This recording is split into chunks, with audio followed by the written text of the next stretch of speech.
بسم اللہ الرحمن الرحیم۔ آج کی نشست میں آپ حضرات جو دور سے تشریف لائے ہیں، افسوس ہے کہ شاید جن علمی باتوں کی کشش میں وہ آئے ہیں وہ نہ ہو سکیں۔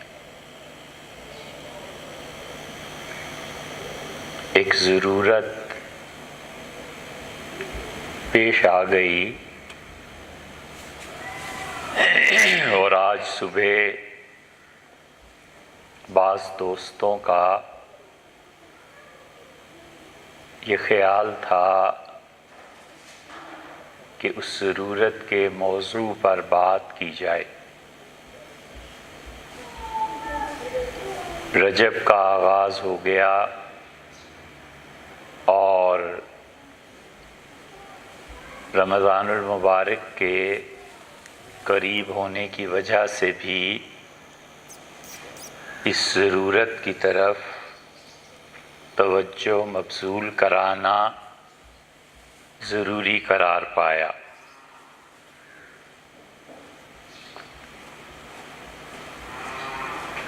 مختلف اسباب اور وجوہ کی بنا پہ چند ہم خیال دوست اس بات پہ متفق ہوئے کہ ہم لوگوں کو ایک نظام تعلیم متعارف کرانا چاہیے۔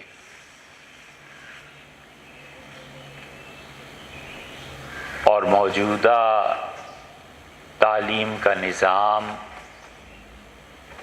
وہ ہماری ضروریات کو پورا نہیں کرتا۔ مدارس میں تعلیمی نظام کا انحطاط ہے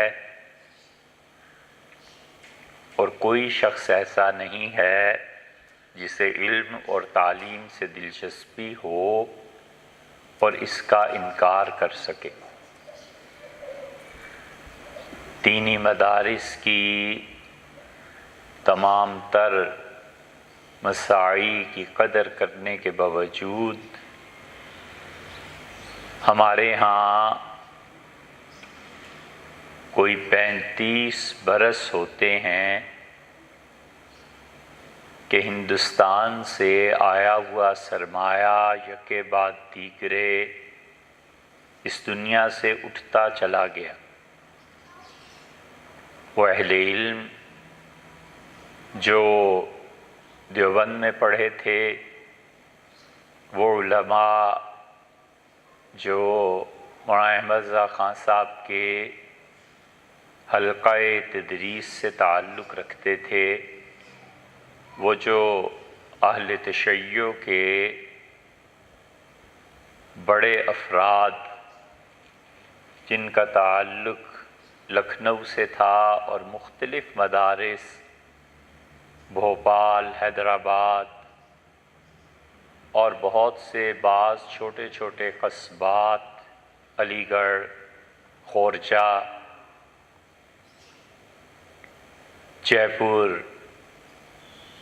اور کلکتہ تک کے جو لوگ ہمارے ہاں منتقل ہوئے، وہ اگر تقسیم کے وقت 30 برس کے تھے تو 80-85 تک وہ لوگ دنیا سے اٹھ گئے۔ پھر بڑے اختصار کے ساتھ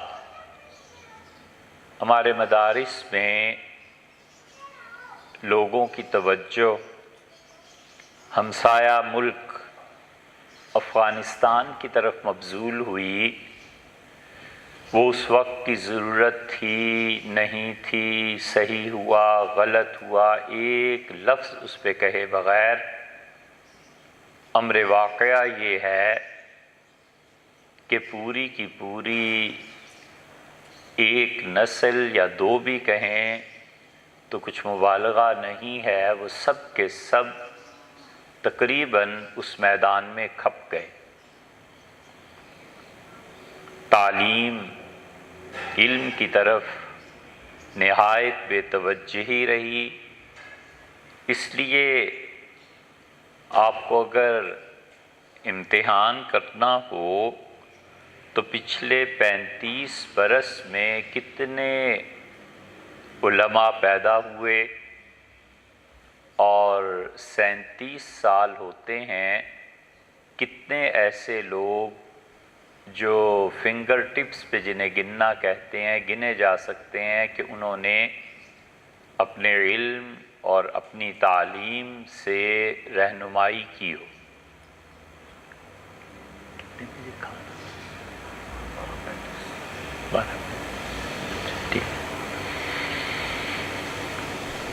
تو ایسی بات ہے نہیں،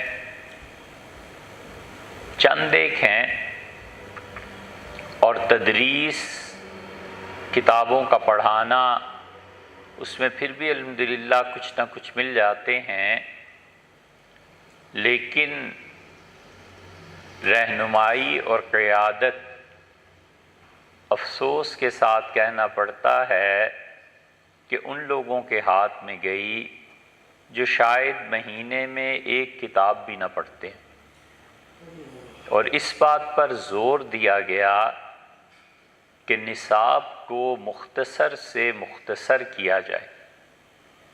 درس نظامی جو کسی زمانے میں مختلف اساتذہ پڑھاتے تھے، اور درس نظامی تو در حقیقت کہنے کے لیے ایک لفظ، دو لفظ ہیں، اس کے جو حاملین تھے، جو لوگ پڑھتے تھے، وہ بیک وقت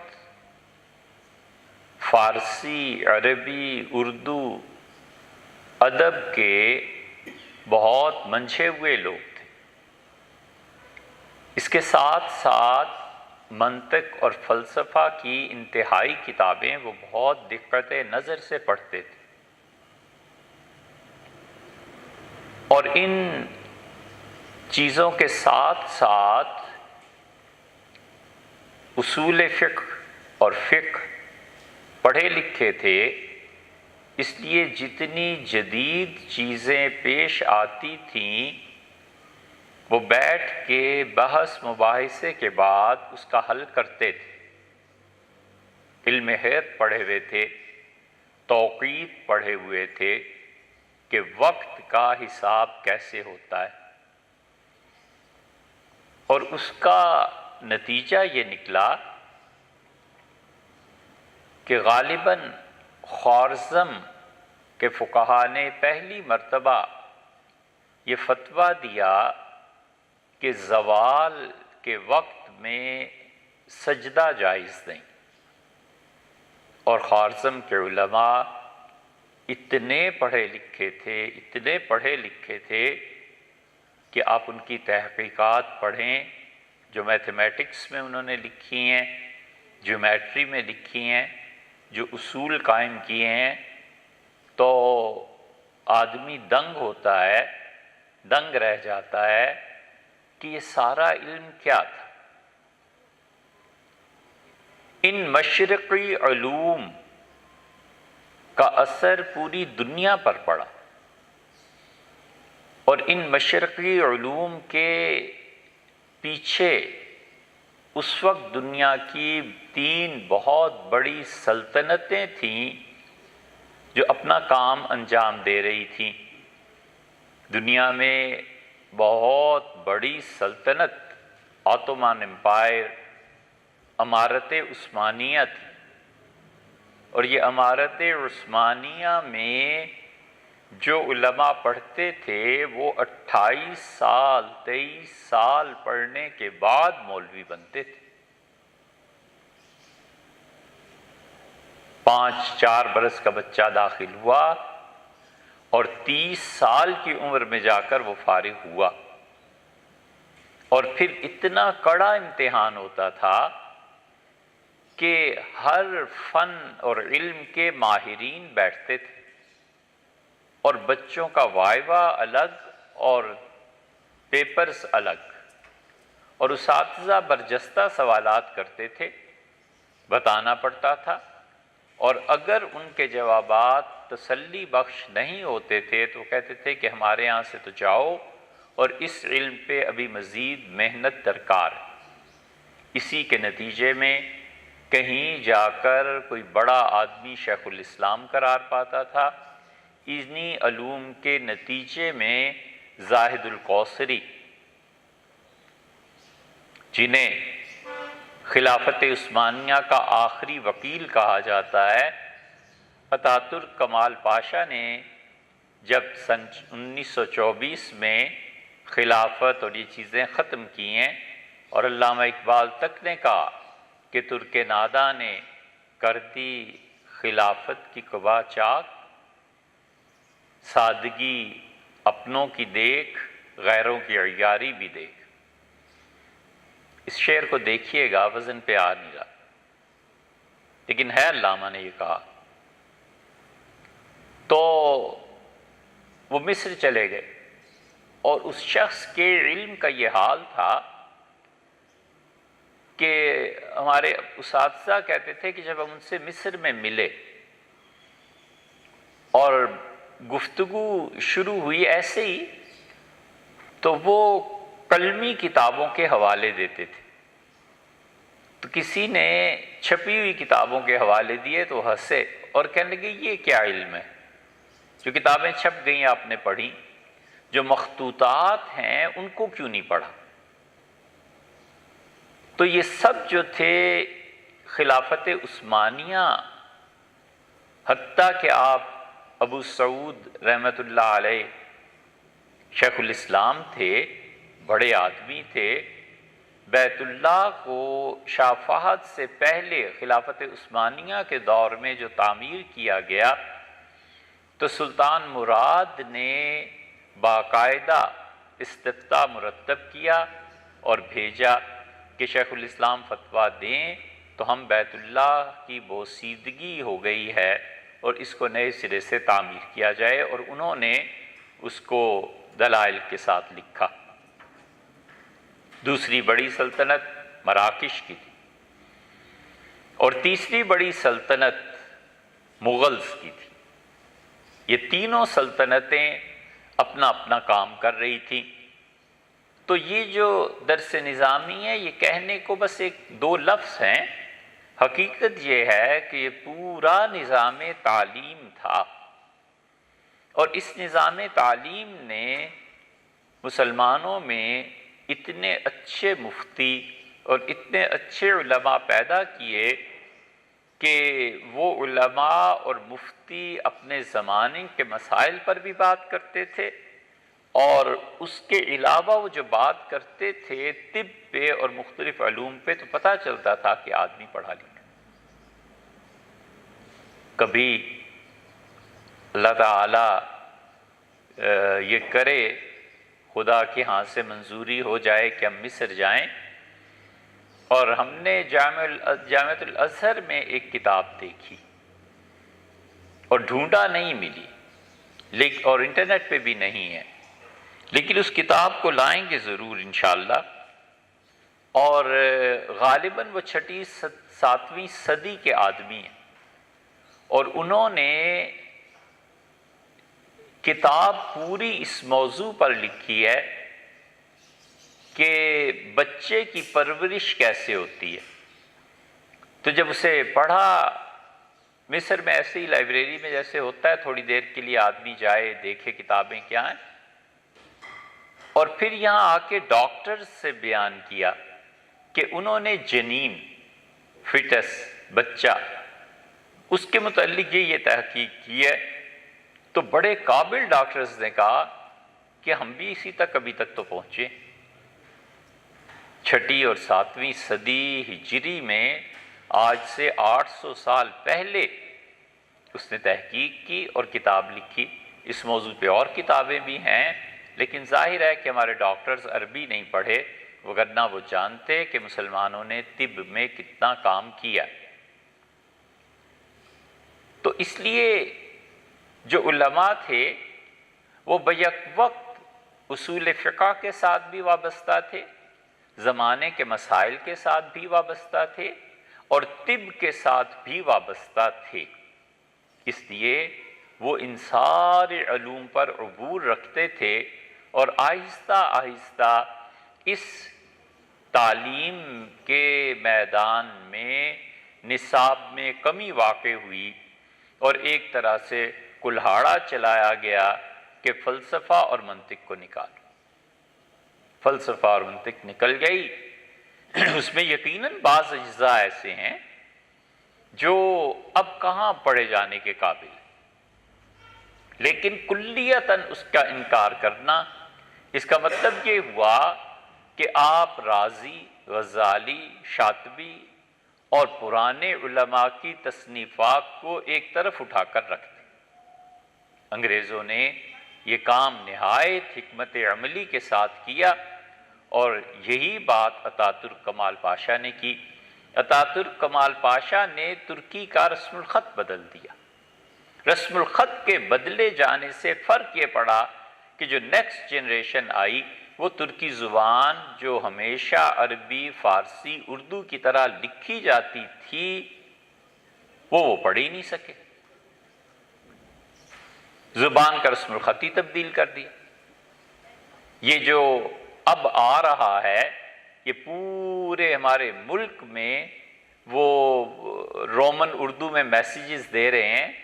اب یہ مثلا لکھنا ہے آپ تو APP لکھ رہے ہیں، تو یہ جو زبان ہمارے ہاں آہستہ آہستہ رائج ہو رہی ہے، اگر اس زبان میں کوئی آدمی کل کو اردو کی کتاب لکھے گا تو اسے آپ کون پڑھے گا اور APP سے کون بنائے گا؟ رسم الخط تبدیل ہوتے ہیں اور پوری قوم تبدیل ہو جاتی ہے، نصاب تعلیم تبدیل ہو جاتا ہے، تو شہرک کٹ جاتی ہے۔ جس نظام کو آپ نافذ کرنا چاہتے ہیں، جس علم کے ذریعے، وہ ذریعہ بدل گیا، اور نتیجہ اس کا وہ پھر صاف سامنے ظاہر ہو جاتا ہے۔ ٹھیک یہ چیز انگریزوں نے بھی کی، انہیں اپنی حکومت چلانی تھی، قائم رکھنی تھی، اور انہوں نے سلطنت مسلمانوں سے لی تھی، اس لیے انہوں نے صاف صاف عربی اور فارسی سے انقطاع کر دیا اور انگلش کو رائج کیا۔ بالکل ٹھیک ہے، انہیں اپنے لیے افراد کار وہی چاہیے تھے جو ان کی زبان سمجھ لکھ سکتے ہوں، پڑھ سکتے ہوں، اور یہی وہ چیز تھی کہ ہمارے ہاں اسمبلی میں یہ طے کیا گیا تھا کہ پاکستان کی قومی زبان اردو ہوگی، اور آج تقریباً نصف صدی گزرنے کے بعد بھی خود اس آئین کی شک پر عمل نہیں ہوا۔ جتنی سرکاری خط و کتابت ہے سب کی سب آپ دیکھیں گے تو انگلش میں ہوتی ہے، اور ہندوستان کا حال تو اس سے بھی بدتر ہے کہ وہاں پہ اردو بالکل جیسے ختم ہوتی چلی جا رہی ہے۔ ہر مرتبہ جب جاتے ہیں تو اس میں اضافہ ہی نظر آتا ہے۔ دینی مدارس ہیں وہاں بھی جہاں اردو بولی جاتی ہے، لکھی جاتی ہے، اور عام پبلک میں اردو کی کتاب پڑھنا نسبتاً دشوار تر ہوتا چلا جا رہا ہے۔ اس لیے جو مشرقی علوم ہیں جن کی اصل بنیاد فارسی، عربی، ترکی، اردو کچھ عرصے سے، یہ سب کے سب آہستہ آہستہ ختم ہوتے جا رہے ہیں، اور اس سے بھی بدتر صورتحال یہ ہے کہ اب ہمارے بچے صرف ڈگری چاہتے ہیں، کاغذ کا وہ پرزہ جسے دکھا کر وہ نوکری حاصل کر سکیں، اور کاغذ کا وہ پرزہ جو شہادت دے کہ اس نے اس چیز کو پڑھا ہے، اور وہ بھی اس سے بھی بدترین سمجھیں کہ پیسے دے کے بھی لیا جا سکتا ہے وہ ٹکڑا اور پرزہ۔ وہ کون سی ایسی بات ہے؟ حتیٰ کہ ثابت ہو جائے کہ اس پرزے کے ذریعے وہ قومی اسمبلی میں پہنچ گیا ہے، تو عوام کہتے ہیں کیا ہوا جو جعلی پرزہ تھا، جعلی وہ ایک ڈگری تھی، ہم دوبارہ اس کو لے آئیں گے۔ یہ ہمارے انحطاط کی بدترین مثالیں ہیں جنہیں آئندہ زمانوں میں لوگ پڑھیں گے اور ہنسیں گے۔ اس لیے ہماری ساری قیادت علم سے محروم ہے، ہماری ساری قیادت جاہل ہے۔ وہ کوئی بھی قیادت کسی بھی میدان کی لے لیں، انہیں تعلیم کی ہوا تک نہیں لگی۔ ان کے منسٹرز بھی جاہل ہیں، ان کے سینٹ کے ممبرز بھی جاہل ہیں، اور ان کی اسمبلی کے ممبر بھی جاہل ہیں۔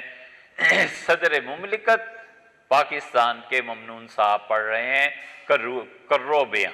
ہم تو حیران رہ گئے سن کے کہ یا اللہ صدر مملکت کو نہیں پتا کہ کروبیاں لفظ ہے، کرو بیاں کوئی لفظ نہیں ہے۔ اور پھر کتنی اردو کی غلطیاں ہیں، یہ سب کے سب فارغ اس اعتبار سے ہیں کہ نہ یہ پڑھتے ہیں نہ لکھتے ہیں، نہیں سمجھ میں آتی کہ ان کی عقل کی رہنمائی علم کے علاوہ کیا چیز کرتی۔ یہ ساری صورتحال ہے، اور اس صورتحال میں ہمارے ہاں جو درس نظامی اور مدارس کی صورتحال یہ ہے، ہمارے ہاں نصاب کم سے کم تر ہوتا چلا جا رہا ہے۔ نتیجہ اس کے نکلا کہ پہلا کلہاڑا چلا اور ان کا منطق اور فلسفے کو خارج کرو۔ اچھا صاحب وہ ہو گیا، آپ نے اپنی نسلوں کو عقلی علوم سے کاٹ دیا،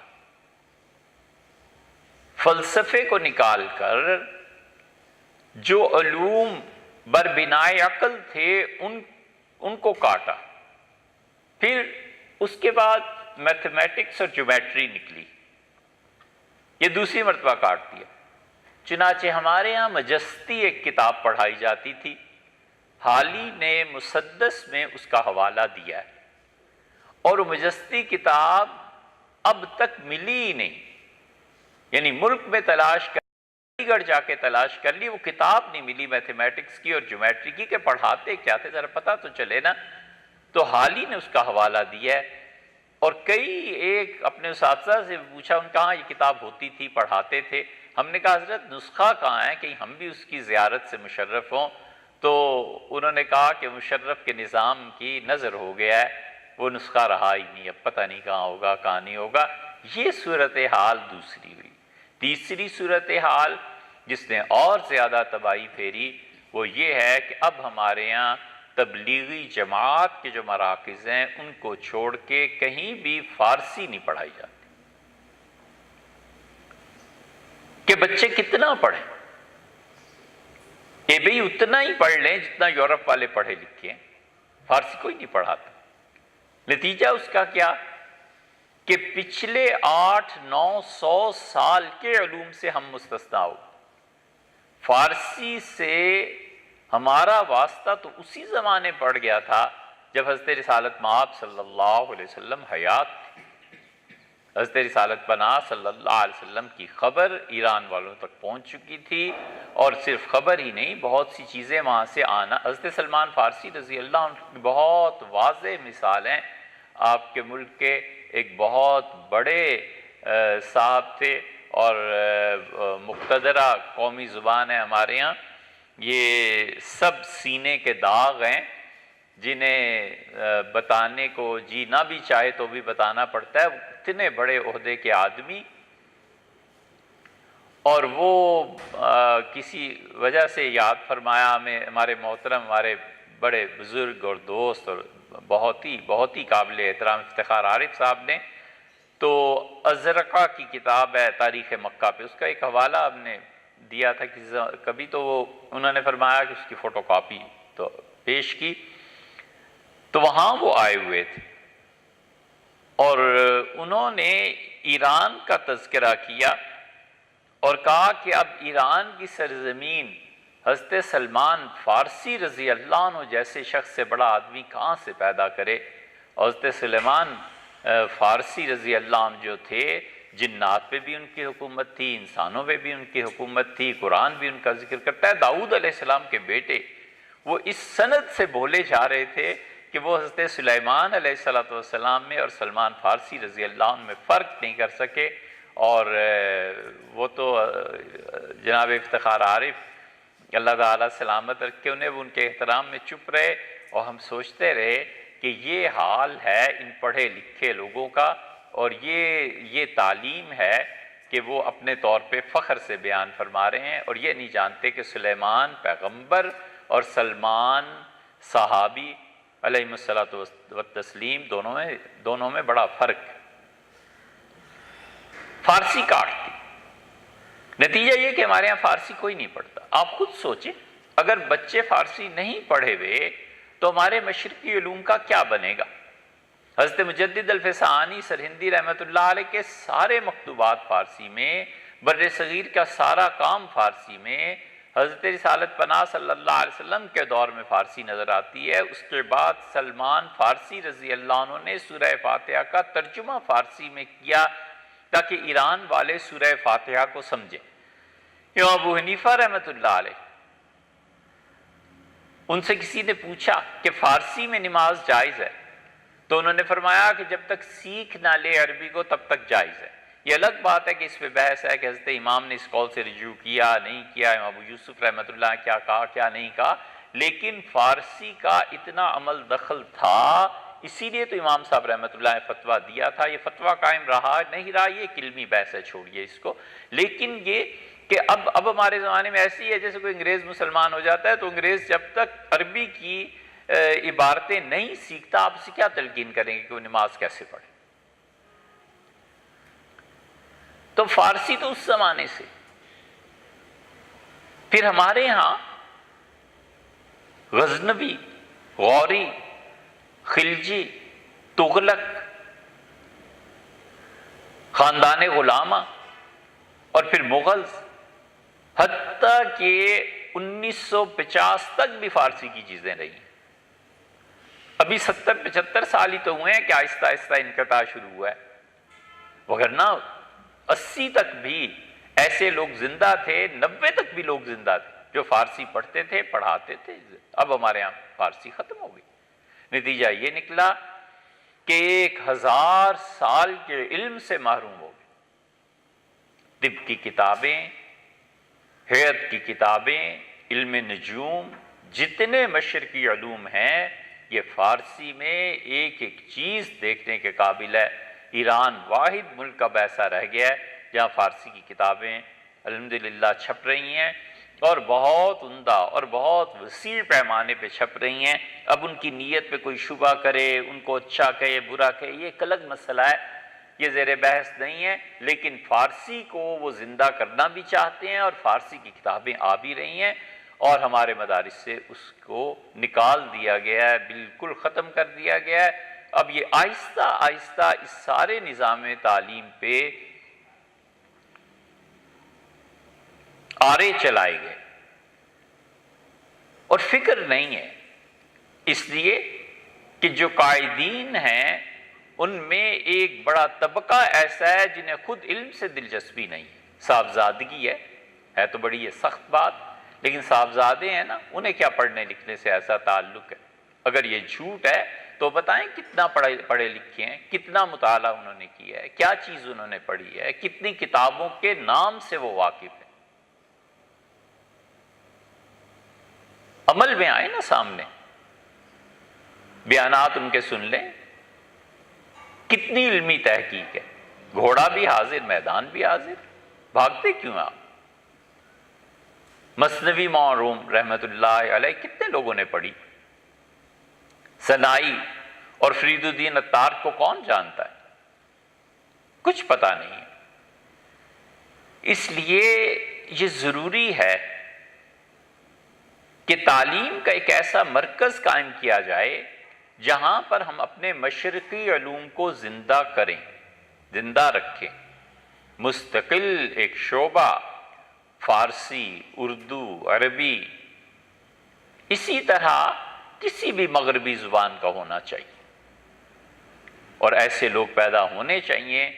ہمارے ہاں جو ترکی زبان بھی جانتے ہوں، ترکی میں شاندار تحقیقات ہیں، لیکن افسوس کہ ہم اسے پڑھ نہیں سکے۔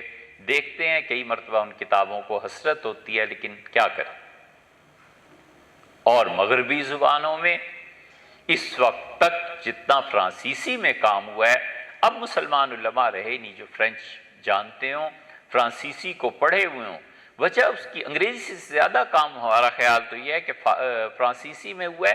وجہ اس کی یہ ہے کہ فرانس کا تسلط عربوں پہ رہا، مصر ان کے زیر حکمران رہا، زیر نگرانی رہا، اسی طرح لبنان، شام وغیرہ وغیرہ، ان سب علاقوں پہ فرانسیسیوں کا قبضہ تھا، اور اس وقت کے علماء جو فرانسیسی زبان پڑھے ہوئے تھے انہوں نے انہی چیزوں کو لکھا۔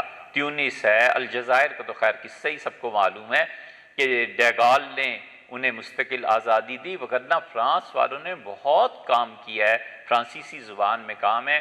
اور اس وقت امت میں کتنے علماء ہیں جن کا علم مستند، پختہ، ٹھوس اور مطالعے میں گہرائی ہے، اور وہ فرانسیسی زبان جانتے ہیں۔ اس لیے یہ ضروری ہے کہ ہم اپنے علوم کو بچانے کے لیے ایک ایسے ادارے کا قیام وجود میں لائیں جہاں پر مغربی زبانوں میں سے کوئی زبان پڑھائی جائے، عربی، فارسی، اردو، ان ساری زبانوں کے تخصصات ہوں اور متخصص افراد ہوں جو یہاں پیدا ہوں، اور وہ علم کو منتقل کرے۔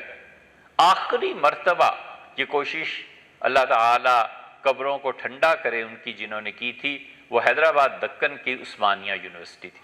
عثمانیہ یونیورسٹی میں الحمدللہ اب بھی کام ہو رہا ہے، یہ نہیں ہے کہ وہ لوگ غافل ہو گئے ہیں، لیکن ظاہر ہے کہ اس درجے کا کام ہونا تو پھر اس درجے کے ساتھ ہی تھا، اور وہ جو لوگ تھے جنہوں نے اسے قائم کیا تھا، یہ عثمانیہ یونیورسٹی کا قائم ہونا بہت بڑی بات تھی۔ اور اگر عثمانیہ یونیورسٹی قائم رہتی اور پولیس ایکشن یہ نہرو کا نہ ہوتا تو لوگ سمرقند اور بخارا کو بھول جاتے۔ عثمانیہ کا اتنا نام ہوتا اور اتنا بڑا یہ کام تھا جو ان لوگوں نے کیا تھا۔ یہ سب لوگ جس کو اب مدینہ یونیورسٹی اور اس کا قیام، یہ دراصل تخیل تھا مدینہ یونیورسٹی شبلی کا اور محمد علی جوہر کا، اور ان کی خط و کتابت تھی۔ شبلی یہ چاہتے تھے، شبلی کا انتقال 1914 میں ہوا، شبلی یہ چاہتے تھے کہ ایک ایسی یونیورسٹی قائم کی جائے، اور شبلی بیچارے فقیر آدمی، پیسہ کہاں تھا؟ مسلمانوں کو تو پیسہ شادیوں ہی پہ خرچ کرنے سے فرصت اب بھی نہیں ہے۔ اب تک یہ حال ہے کہ حیران ہوتے ہیں ہم کہ 10 قسم کے گوشت پکے اور 12 قسم کے میٹھے پکے۔ واللہ عالم یہ کیا زوال ہے، کیا چیز ہے، کیسی جہالت ہے کہ اب تک یہی نظام ان کے پیسے یا شادیوں کے لیے اور یا پھر مقدمات کے لیے، اب تو خیر مقدمے بھی کیا، اب تو رشوت کے لیے استعمال ہو جاتا ہے پیسہ، مقدمہ بھی کیا کرنا ہے۔ پہلے وکیل کرتے تھے، اب جج کر لیتے ہیں، عدالتیں خرید لیتے ہیں، اور اس پہ بحث کرنے کی بھی زیادہ بات نہیں، آپ جانتے ہی ہیں کیا ہو رہا ہے۔ اس لیے شبلی نے یہ تصور پیش کیا تھا، اور شبلی نے مکتوبات میں علامہ اقبال کے خطوط پڑھیں، یہ سب لوگ یہ کہتے تھے ایسی یونیورسٹی، ایسا ادارہ قائم ہونا چاہیے۔ اور آخر شاہ سعود سے بات ہوئی، اور پھر جا کر مدینہ منورہ میں انہوں نے یونیورسٹی قائم کی۔ ان کا خیال یہ تھا کہ مکہ مکرمہ میں یونیورسٹی قائم کی جائے۔ علامہ اقبال نے اسی لیے ایک جگہ کہا ہے کہ ان کے زمانے میں جینیوا میں مذاکرات ہوتے تھے نا، جینیوا کا بڑا اثر رہا، جینیوا مذاکرات اور اس کے پیکٹس اور اس کے معاہدات بڑا اثر تھا دنیا میں۔ علامہ نے کہا جس دن جینیوا کی بجائے مکہ مرکز بن گیا نا، اس دن امت کی تقدیر بدل جائے گی۔ ان کا شعر بھی ہے اس پہ۔ تو انہوں نے یہ تصورات پیش کیے، بالکل پیسہ نہیں تھا، مسلمان کہاں اس کی طرف توجہ کرتے، پھر انہوں نے عثمانیہ کی طرف رجوع کیا۔ سلطنت عثمانیہ اس کام کے لیے تیار ہو گئی کہ وہ حرمین شریفین میں ایسی یونیورسٹی تعمیر اس حکم کی کریں گے، تعمیر کریں گے، مگر عثمانیوں کا قصہ پاری نہ ہوا، اور پھر جا کر سعودیز جو تھے انہوں نے اس کام کو کیا اور یونیورسٹی بنائی۔ ایک اور آئیڈیا انہوں نے دیا تھا، انہوں نے کہا تھا کہ حج کے موقع پہ مسلمان جو جمع ہوتے ہیں تو انٹرنیشنل لیول کے جو لیڈرز ہیں ان کی کانفرنسز وہاں ہونی چاہیے، تاکہ ہر سال ہم اپنے اہداف مقرر کریں اور ان کو ہم کسی طرح پورا کرنے کی کوشش کریں۔ عالم اسلام کے رہنما سارے کے سارے مل بیٹھیں اور یہ چیزیں ہوں۔ اس وقت اس تجویز کی کسی نے مخالفت بھی کی، اور اس نے کہا کہ آپ اگر یہ کریں گے نا تو اس کا مطلب یہ ہے کہ آپ حج روک دیں گے۔ وہ بھی بڑے آدمی تھے، آپ پڑھیں گے تو آپ کو ان کا نام پتہ چل جائے گا۔ انہوں نے کہا تم ابھی تک تمہارے پاؤں میں اتنی سکت نہیں ہے، ٹانگوں میں اتنی جان نہیں ہے کہ تم سارے مل بیٹھو اور مغربی افراد کی سازشوں سے محفوظ رہ سکو۔ اگر انہیں پتہ چلا، اور جو پتہ چلے گئی کہ تم سب مل کے اب بیٹھنے لگے ہو، یہ کرنے لگے ہو، تو ایسی خفیہ حرکتیں کریں گے کہ حج مفقود ہو جائے اور حج پہ جانا ہی لیڈرز کا ختم ہو جائے، ایسے حالات پیدا کر دیے جائیں کہ لوگ سفر ہی نہ کر سکیں، تو نہ مل بیٹھو اور نہ ہو۔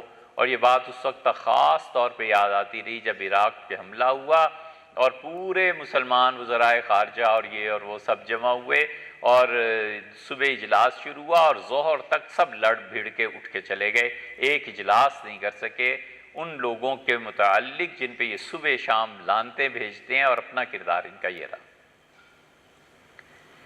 اس لیے یہ ادارہ ایسا جس میں زبانوں پر توجہ دی جائے، ان زبانوں پر جو مشرقی علوم ہیں یہ ختم ہو جائیں گے، یہ مٹ جائیں گے، کوئی پڑھنے والا نہیں رہے گا۔ فرانسیسیوں اور انگریزوں میں یہ فرق ہے، فرانسیسیوں نے تو ڈائریکٹ قتل کر دیا، چھٹی ہوئی، انہوں نے قتل کیے ایسے ایسے علماء جن کی دوسری مثال عالم اسلام میں نہیں تھی۔ لبنان کی تاریخ آپ دیکھیں، لبنان میں ہم نے ان مزاروں پہ جا کے فاتحہ پڑھی جن کے متعلق پتہ تھا کہ یہ آدمی اپنے دور کا نابغہ روزگار تھا، یہ ہیرا آدمی تھا، اس جیسا آدمی اب کہاں۔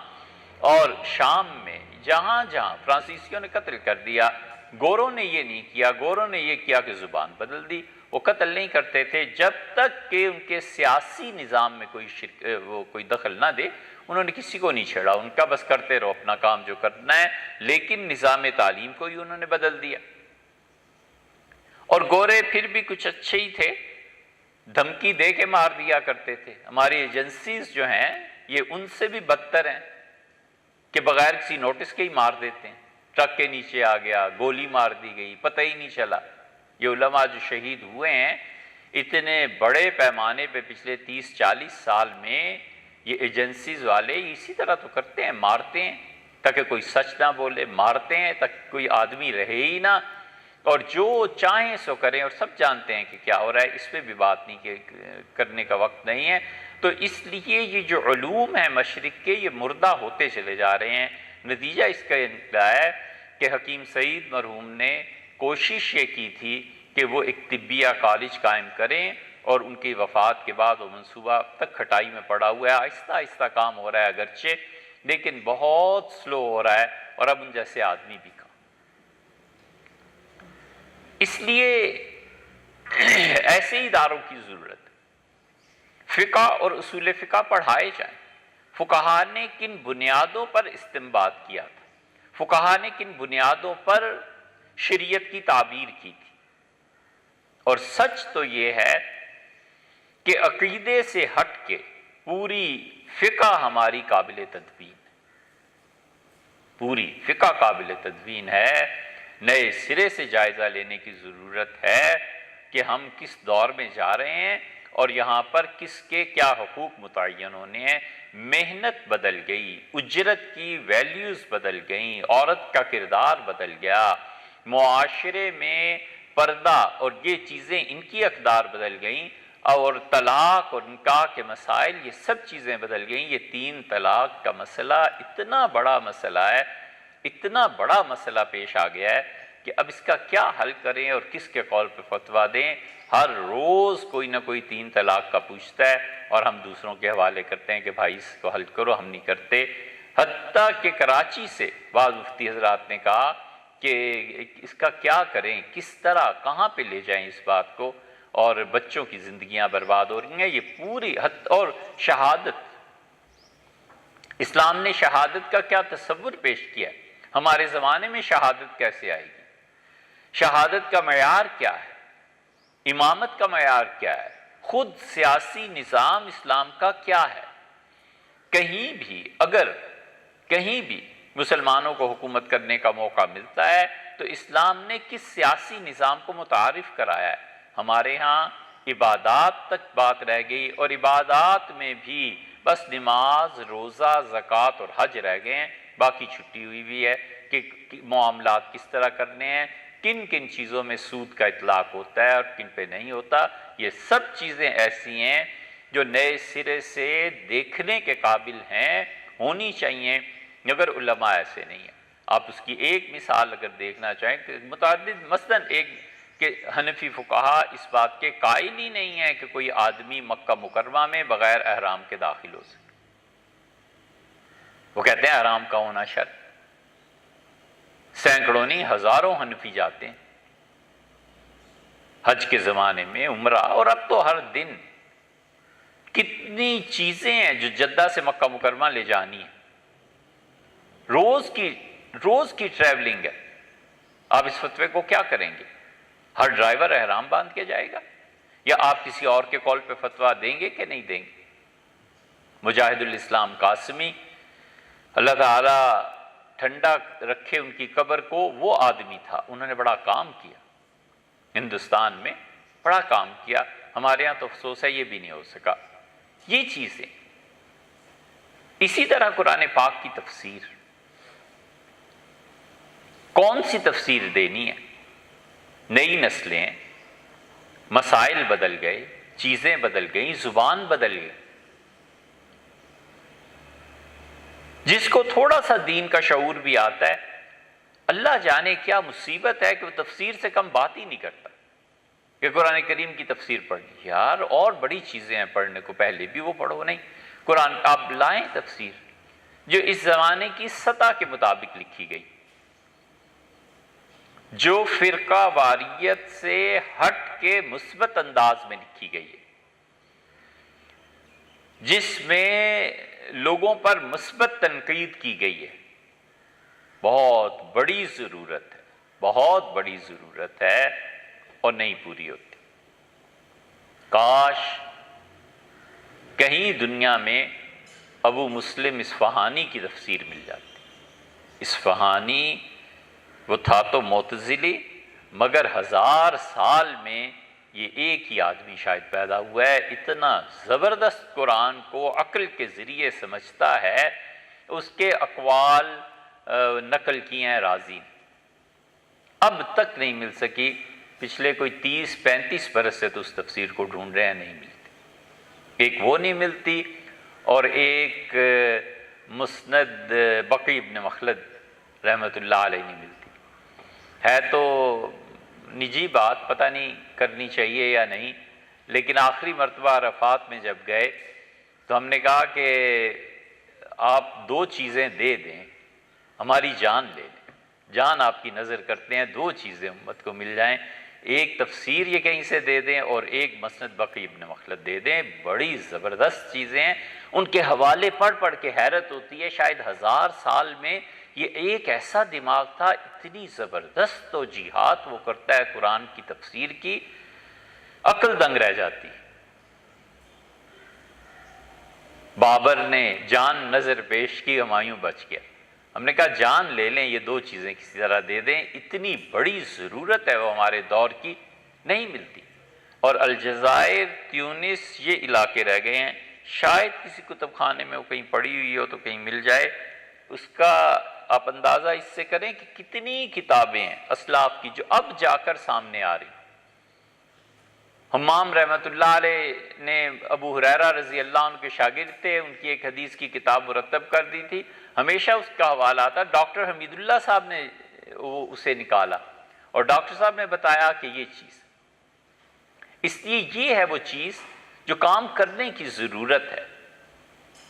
اور ہمارے ہاں قرآن پاک کی کوئی تفسیر ایسی نہیں ہے جس کو کہیں پیش کریں اور یہ کہیں کہ یہ پڑھنے کے قابل ہے، اور خاص طور پہ انگریزی زبان میں اس کی اس وقت ضرورت پوری کی تھی۔ وہاں عبد الماجد دریا آبادی نے اپنے پیر و مرشد تھانوی نور اللہ مرکزو سے وابستہ ہوئے، وہ انہوں نے لکھی، پھر اردو کی تفسیر انہوں نے لکھی، لیکن کہاں علی گڑھ کی انگلش اور کہاں موجودہ انگلش۔ ہمارے ہاں غیر مسلموں کو تحفے میں دینے کے لیے تک کے لیے تفسیر نہیں قرآن پاک کی۔ ہمیں بتائیں انگلش میں کون سی ایسی تفسیر ہے جو 16 جلدوں میں اور 15 جلدوں میں اور 20 جلدوں میں لکھی گئی؟ کوئی ایک بھی ہے؟ تفہیم القرآن کا ترجمہ ہوا، معارف کا ترجمہ ہوا، بات الگ ہے، لیکن کوئی اس درجے تک پہنچے کہ برجستہ لکھے، وہ بات ایک الگ ہے۔ یہ ساری اس امت کی ضروریات ہیں۔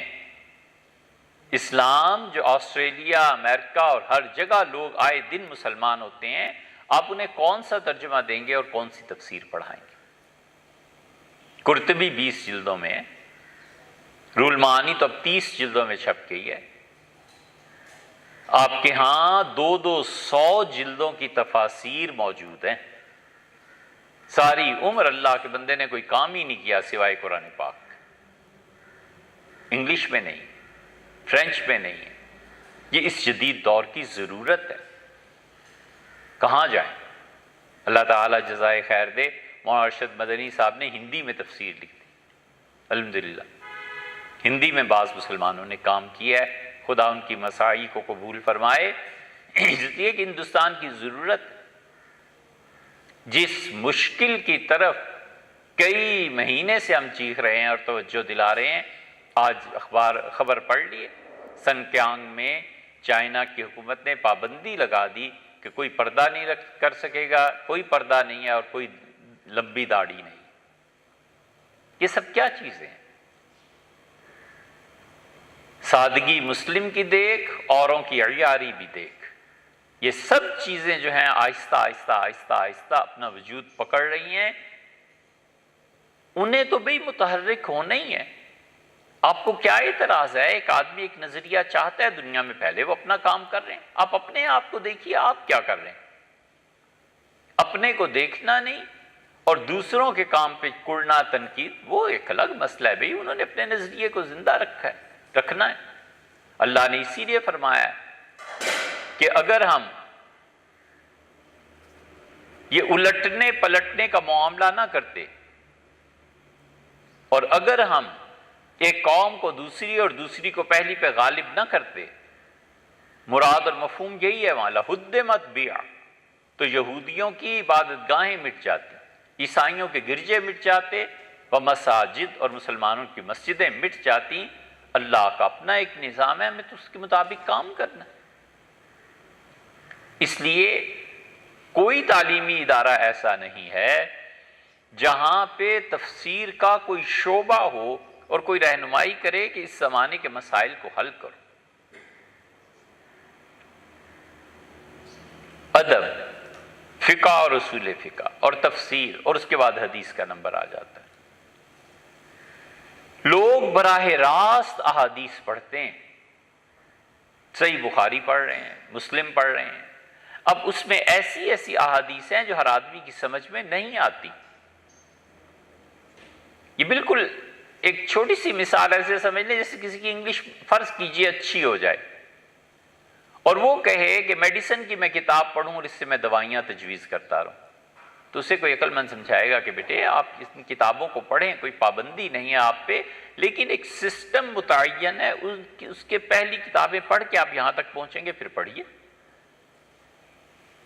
آپ غور کیجئے گا کبھی اجتہاد اجتہاد اجتہاد، اتنے یہ نعرے لگاتے ہیں، اور سب سے زیادہ وہ لگاتے ہیں جو بنیادی طور پہ اس زبان سے بھی واقف نہیں ہے جس کو پڑھ کے اجتہاد کرنا. انگلش ہی نہیں سرے سے آتی اور کہتا ہے کہ میں کلینک کھولوں گا، ڈاکٹر ہوں میں. تمہیں وہ زبان ہی نہیں پتا جس زبان میں ڈاکٹرز پڑھتے ہیں. اور پھر ٹرمینالوجی اس کی ایک الگ چیز ہے. علم کا پڑھنا اور ہے، زبان کا پڑھنا اور ہے. وہ زبان ایک ذریعہ بنتی ہے کسی علم تک پہنچنے کا، اور پھر اس علم میں گہرائی وہ ایک الگ مسئلہ ہے.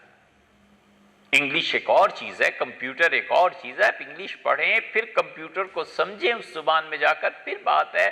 جو سرے سے پہلی سیڑھی پہ بھی قدم نہیں رکھ سکتے وہ بھی کہتے ہیں اجتہاد ہونا چاہیے. ہم کب کہتے ہیں اجتہاد نہیں ہونا چاہیے؟ اجتہاد ہر دور میں رہا ہے اور قیامت تک اسے کوئی ختم نہیں کر سکتا، لیکن کرے وہ جو اس کا اہل ہے. اتنی سی بات ہے بس. وہ کرے جس کا اہل. یہ سمجھتے ہیں کہ جس طرح ہر گاؤں اور گوٹھ اور قصبے میں جعلی ڈاکٹر بیٹھے ہوئے ہیں اور گرمیوں کے آنے پہ گلوکوز کی بوتلیں لگا لگا کے اپنے جہالت کو ثابت کرتے ہیں، بالکل اسی طرح ہر وہ مولوی، ہر وہ دیندار اور ہر وہ جاہل جس کو سرے سے کتابوں کا شغف ہی نہیں رہا، وہ اجتہاد کر لے. اور اس کی خاموشی سے دیکھنا، اس کی گراوٹ کی سطح دیکھو. مسئلہ پوچھنے کے لیے بس اتنا کافی ہے کہ اس شخص نے داڑھی رکھی ہوئی ہے نا، یہی جس نے داڑھی رکھی اس مسئلہ پوچھنا ہے۔ وہ کہتا ہے اگر وہ بیچارہ کوئی ہے کچھ سینسیبل آدمی، وہ کہتا ہے جی کسی مولوی صاحب مفتی صاحب سے پوچھیں۔ فقہا نے لکھا ہے کہ عام مولوی سے بھی مسئلہ پوچھنا جائز نہیں۔ وجہ اس کی کیا ہے؟ وجہ یہ ہے کہ اس بیچارے کا یہ فیلڈ نہیں ہے، جس کا فیلڈ ہے اس سے بات کرو جا کے، یہ وہ چیز ہے۔ اس سے کوئی ایسا ادارہ ہمارے یہاں ہے نہیں جو ان ضروریات کو پورا کرے، اور جو چل رہے ہیں بسا غنیمت ہے، خدا کا احسان ہے کہ یہ بھی ہیں، یہ بھی نہ ہو تو پھر تو بات ہی ختم ہو جائے۔ حدیث کا یہ حال ہے، اس لیے ادب، تفسیر، فقہ، اصول فقہ، حدیث اور سیرت طیبہ کا یہ حال ہے کہ اپنی زبان میں حضرت رسالت پناہ صلی اللہ علیہ وسلم کی سیرت پر پڑھنے کے لیے مواد کم ہے۔ ہمیں بتا دیں کوئی سیرت جو لکھی ہو اور اس کے اطراف اور پہلوؤں کا جائزہ لیا گیا ہو، نہیں ہے۔ بچے پوچھتے ہیں سیرت پہ پڑھنے کو کون سی کتاب آپ دینا چاہتے ہیں؟ شبلی نعمانی نے 1.5 جلد لکھی تھی، 2 لکھی تھی، اور 1914 میں انتقال ہو گیا، اور شبلی بیچارے سیرت لکھنا چاہتے تھے، اور اللہ کو یہی منظور تھا کہ اس کی تکمیل سید سلیمان ندوی رحمۃ اللہ علیہ کریں۔ شبلی نے سیرت کو کرنے کا بیڑا اٹھایا اور بمبئی چلے گئے، اور بمبئی جا کے انہوں نے بمبئی کے مسلمانوں نے ان کا خیر مقدم کیا، اور آندھرا ٹرانسپورٹ والے تھے یا کون تھے، بہرحال انہوں نے حضرت کے لیے اپنی کوٹھی سب چیزیں پیش کر دی، اور انہوں نے پورا سٹاف رکھا سیرت لکھنے کے لیے، مسعود عالم ندوی، عبد الماجد دریابادی، اور کون کون لوگ تھے جنہیں شبلی لے کے گئے، اور شبلی نے کہا انگریزوں کو پڑھو تم، اور مجھے بتاؤ حضرت رسالت پناہ صلی اللہ علیہ وسلم پہ کیا کیا اعتراضات کرتے ہیں، تاکہ میں سیرت کے ساتھ ساتھ انہیں بھی نپٹاتا جاؤں۔ ہوا بس جو ہوا، اور وہ یہ کہ ان کے بھائی کا انتقال ہو گیا، اور انہیں بڑی غیر معمولی محبت تھی اپنے بھائی اسحاق سے، بس اس کی انتقال نے گویا کمر توڑ دی۔ شبلی پھر وہ شبلی نہ رہے جو پہلے تھے، دل کی وابستگی ان کی بھائی سے بہت زیادہ تھی۔ یہ قدرتی چیزیں ہیں، ہوتی ہیں۔ شبلی نے جب وہ بیمار ہو گئے تو اپنے گھر چلے گئے، انہوں نے ادارہ قائم کیا، اپنی ذاتی زمین اور مکانات، اور انہوں نے اپنے کام کے لیے 3 آدمی منتخب کیے۔ انہوں نے کہا اب میں چلتا ہوں دنیا سے، اور میرے بعد اگر کوئی اس کام کو کر سکتا ہے تو مولانا ابوالکلام آزاد اور سید سلیمان ندوی، اور ایک اور بھی تھے۔ وفات سے پہلے انہوں نے تار دیا، تار مولانا آزاد کو ملا، مولانا فارغ نہیں تھے، اور سید سلیمان ندوی رحمۃ اللہ علیہ کو تار ملا نہیں، لیکن وہ لکھتے ہیں کہ ہم نے سید سلیمان ندوی رحمۃ اللہ علیہ کی استاد کے ساتھ تعلق کی ایک دلیل دیکھی ہے۔ وہ اوراق محفوظ ہیں جہاں انہوں نے سیرت کو لکھا ہے سید سلیمان ندوی رحمۃ اللہ علیہ نے، اور آنسوؤں کے نشانات سے اٹے ہوئے ہیں، بھرے پڑے ہیں۔ غالباً جب وہ لکھتے ہوں گے تو استاد کی یاد آتی ہوگی، اور یقیناً وہ آنسو گرے ہوئے ہیں ان کے۔ انہوں نے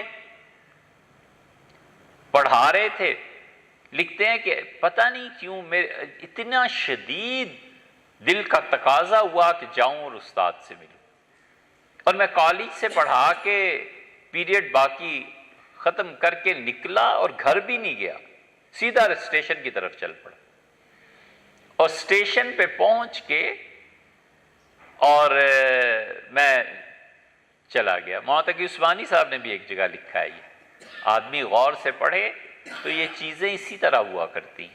اس لیے جو لوگ ان چیزوں کا انکار کرتے ہیں وہ نہیں جانتے کہ یہ سب لوگ جھوٹے نہیں تھے۔ مولانا تقی صاحب نے لکھا ہے میں ترکی میں تھا سفر میں، اور میرے دل پہ شدید تقاضا پیدا ہوا کہ میں کراچی جاؤں. کیوں جاؤں مجھے سمجھ ہی نہیں آئی، لیکن میں نے سارے سفر چھوڑ دیے اور کراچی پہنچا. جب پہنچا تو معلوم ہوا کہ پیر و مرشد حضرت ڈاکٹر عبدالحی صاحب رحمۃ اللہ علیہ لکھا ہے کہ ڈاکٹر صاحب ہسپتال میں داخل تھے اور مجھے دیکھا اور بہت خوش ہوئے. کیا پتا تھا کہ حضرت کا جنازہ پڑھانے کے لیے سارے پروگرام کینسل اور میں فوراً کراچی پہنچا. یہ ہوتا ہے، اللہ کی تقدیر اس طرح بھی غالب آتی ہے تو بڑی نازک بات، مگر شاید کسی کی رہنمائی ہو. اللہ کی تقدیر کبھی کبھی گناہ میں بھی اسی طرح پوری ہوتی ہے. اس لیے ہر گناہ گار قابل ملامت نہیں ہوتا. گناہ اور کفر بھی مشیت کے تابع ہوتے ہیں. کوئی نہیں جانتا کہ اس کے بعد کیا کرنا ہے. تو مشیت الہیہ غالب آئی اور کہتے ہیں کہ میں گھر بھی نہیں گیا، اسٹیشن سے پہنچا تو استاد جو تھے وہ بالکل بستر مرگ پہ تھے. تو میں کھڑا ہو کے رونے لگا. تو انہیں بار بس مجھ سے یہ کہا کہ سیرت، اور پھر میرے ہاتھ پکڑے اور کہا میرے اس کام کو مکمل کر دو، اور بتایا کہ گٹھڑیاں جو باندھ کے رکھی ہوئی ہیں یہ سب تمہارے لیے ہیں. سید سلیمان ندوی رحمۃ اللہ علیہ سیرت لکھی ہے، مگر بڑے محتاط الفاظ میں. شبلی نعمانی کی جو تحقیق کا معیار تھا، حضرت کے ہاں دوسرا رخ ہے. واعظ ہے، نصیحت ہے، بسط ہے، پھیلاؤ ہے. آپ کبھی اس کو دیکھیں. اب مثلاً عفق کا واقعہ، ام المومنین رضی اللہ عنہ پہ تہمت کا لگنا، یہ سیرت کا بہت بڑا واقعہ ہے. حضرت رسالت پناہ صلی اللہ علیہ وسلم کی حالت کیا رہی، سیدنا ابوبکر رضی اللہ عنہ جو والد تھے ان کی حالت کیا رہی، ام المومنین رضی اللہ عنہ کیا فرماتی ہیں. اس واقعے پہ جب آئے ہیں سید صاحب رحمۃ اللہ علیہ تو ایک صفحہ بھی نہیں لکھا، چند سطریں لکھی ہیں، بس آگے چل پڑے. بہت سی چیزیں ایسی. شبلی کے ساتھ مسئلہ یہ بھی تھا کہ کتابیں نہیں تھیں. پھر وہی آئے حیدرآباد والے، انہوں نے کتابوں کے لیے پیسے دیے. پھر بھوپال والے آئے، بھوپال والوں نے زیادہ اس میں مدد کی. بھوپال کا بہت بڑا احسان ہے، اور بھوپال والوں کا حضرت رسالت پناہ صلی اللہ علیہ وسلم سے جو تعلق تھا نا، یہ اس کی دلیل ہے کہ انہوں نے شبلی کو ان کا کتابیں خریدیں اور سیرت لکھے. شبلی نے پھر سیرت لکھی ہے جتنی بھی. اب موجودہ دور میں یہ جتنے مغرب کے اعتراضات ہیں وہ اس بات کا تقاضا کرتے ہیں کہ حضرت رسالت پناہ صلی اللہ علیہ وسلم کی سیرت مرتب کی جائے، لکھی جائے. اور علماء مدینہ نے مثلا نظرۃ النعیم کے نام سے کام کیا ہے، بڑا اچھا کام ہے. لیکن ہماری نسلیں عربی نہیں جانتی، اس کو کیسے منتقل کیا جائے، محتاط قلم کیسے اس کو لکھے. بہت معرکۃ الآراء مسئلہ جس پہ ٹھنے ہوئے ہیں اہل مغرب، اور وہ ہر کچھ عرصے کے بعد سوئی چبھو کے دیکھتے ہیں کہ ابھی زندہ ہے کہ مر گئے. پیپلز پارٹی کے مشہور لیڈر ہیں، وکیل بھی ہیں، اعتزاز احسن وزیر داخلہ تھے. حضور اقدس صلی اللہ علیہ وسلم کی توہین میں معاذ اللہ استغفر اللہ ایک چیز آئی تھی اور ملک میں ہنگامہ ہوا، 11-12 آدمی شہید ہو گئے، اسلام آباد میں خون گولی سب چیزیں ہوئیں. پھر اس کے بعد ایک موقع آیا، دنیا ٹوٹ پڑی اور گورنمنٹ کو بچانے کے لیے کنٹینرز لگانے پڑے اور یہ اور وہ. یہ آہستہ آہستہ آہستہ ہر 6 مہینے سال بعد ایک موقع آتا ہے. اب جو آیا کوئی نہیں اٹھا. اب نہ کوئی جلوس نکلتا ہے، نہ کوئی ایسی چیزیں ہوتی ہیں، اس لیے کہ وہ لانا چاہتے ہیں اس لیول پہ کہ بقول ان کے بولنے کی اور تحریر کی آزادی ہو. کوئی حضور اقدس صلی اللہ علیہ وسلم کے لیے غیرت اور شرم باقی نہ رہے.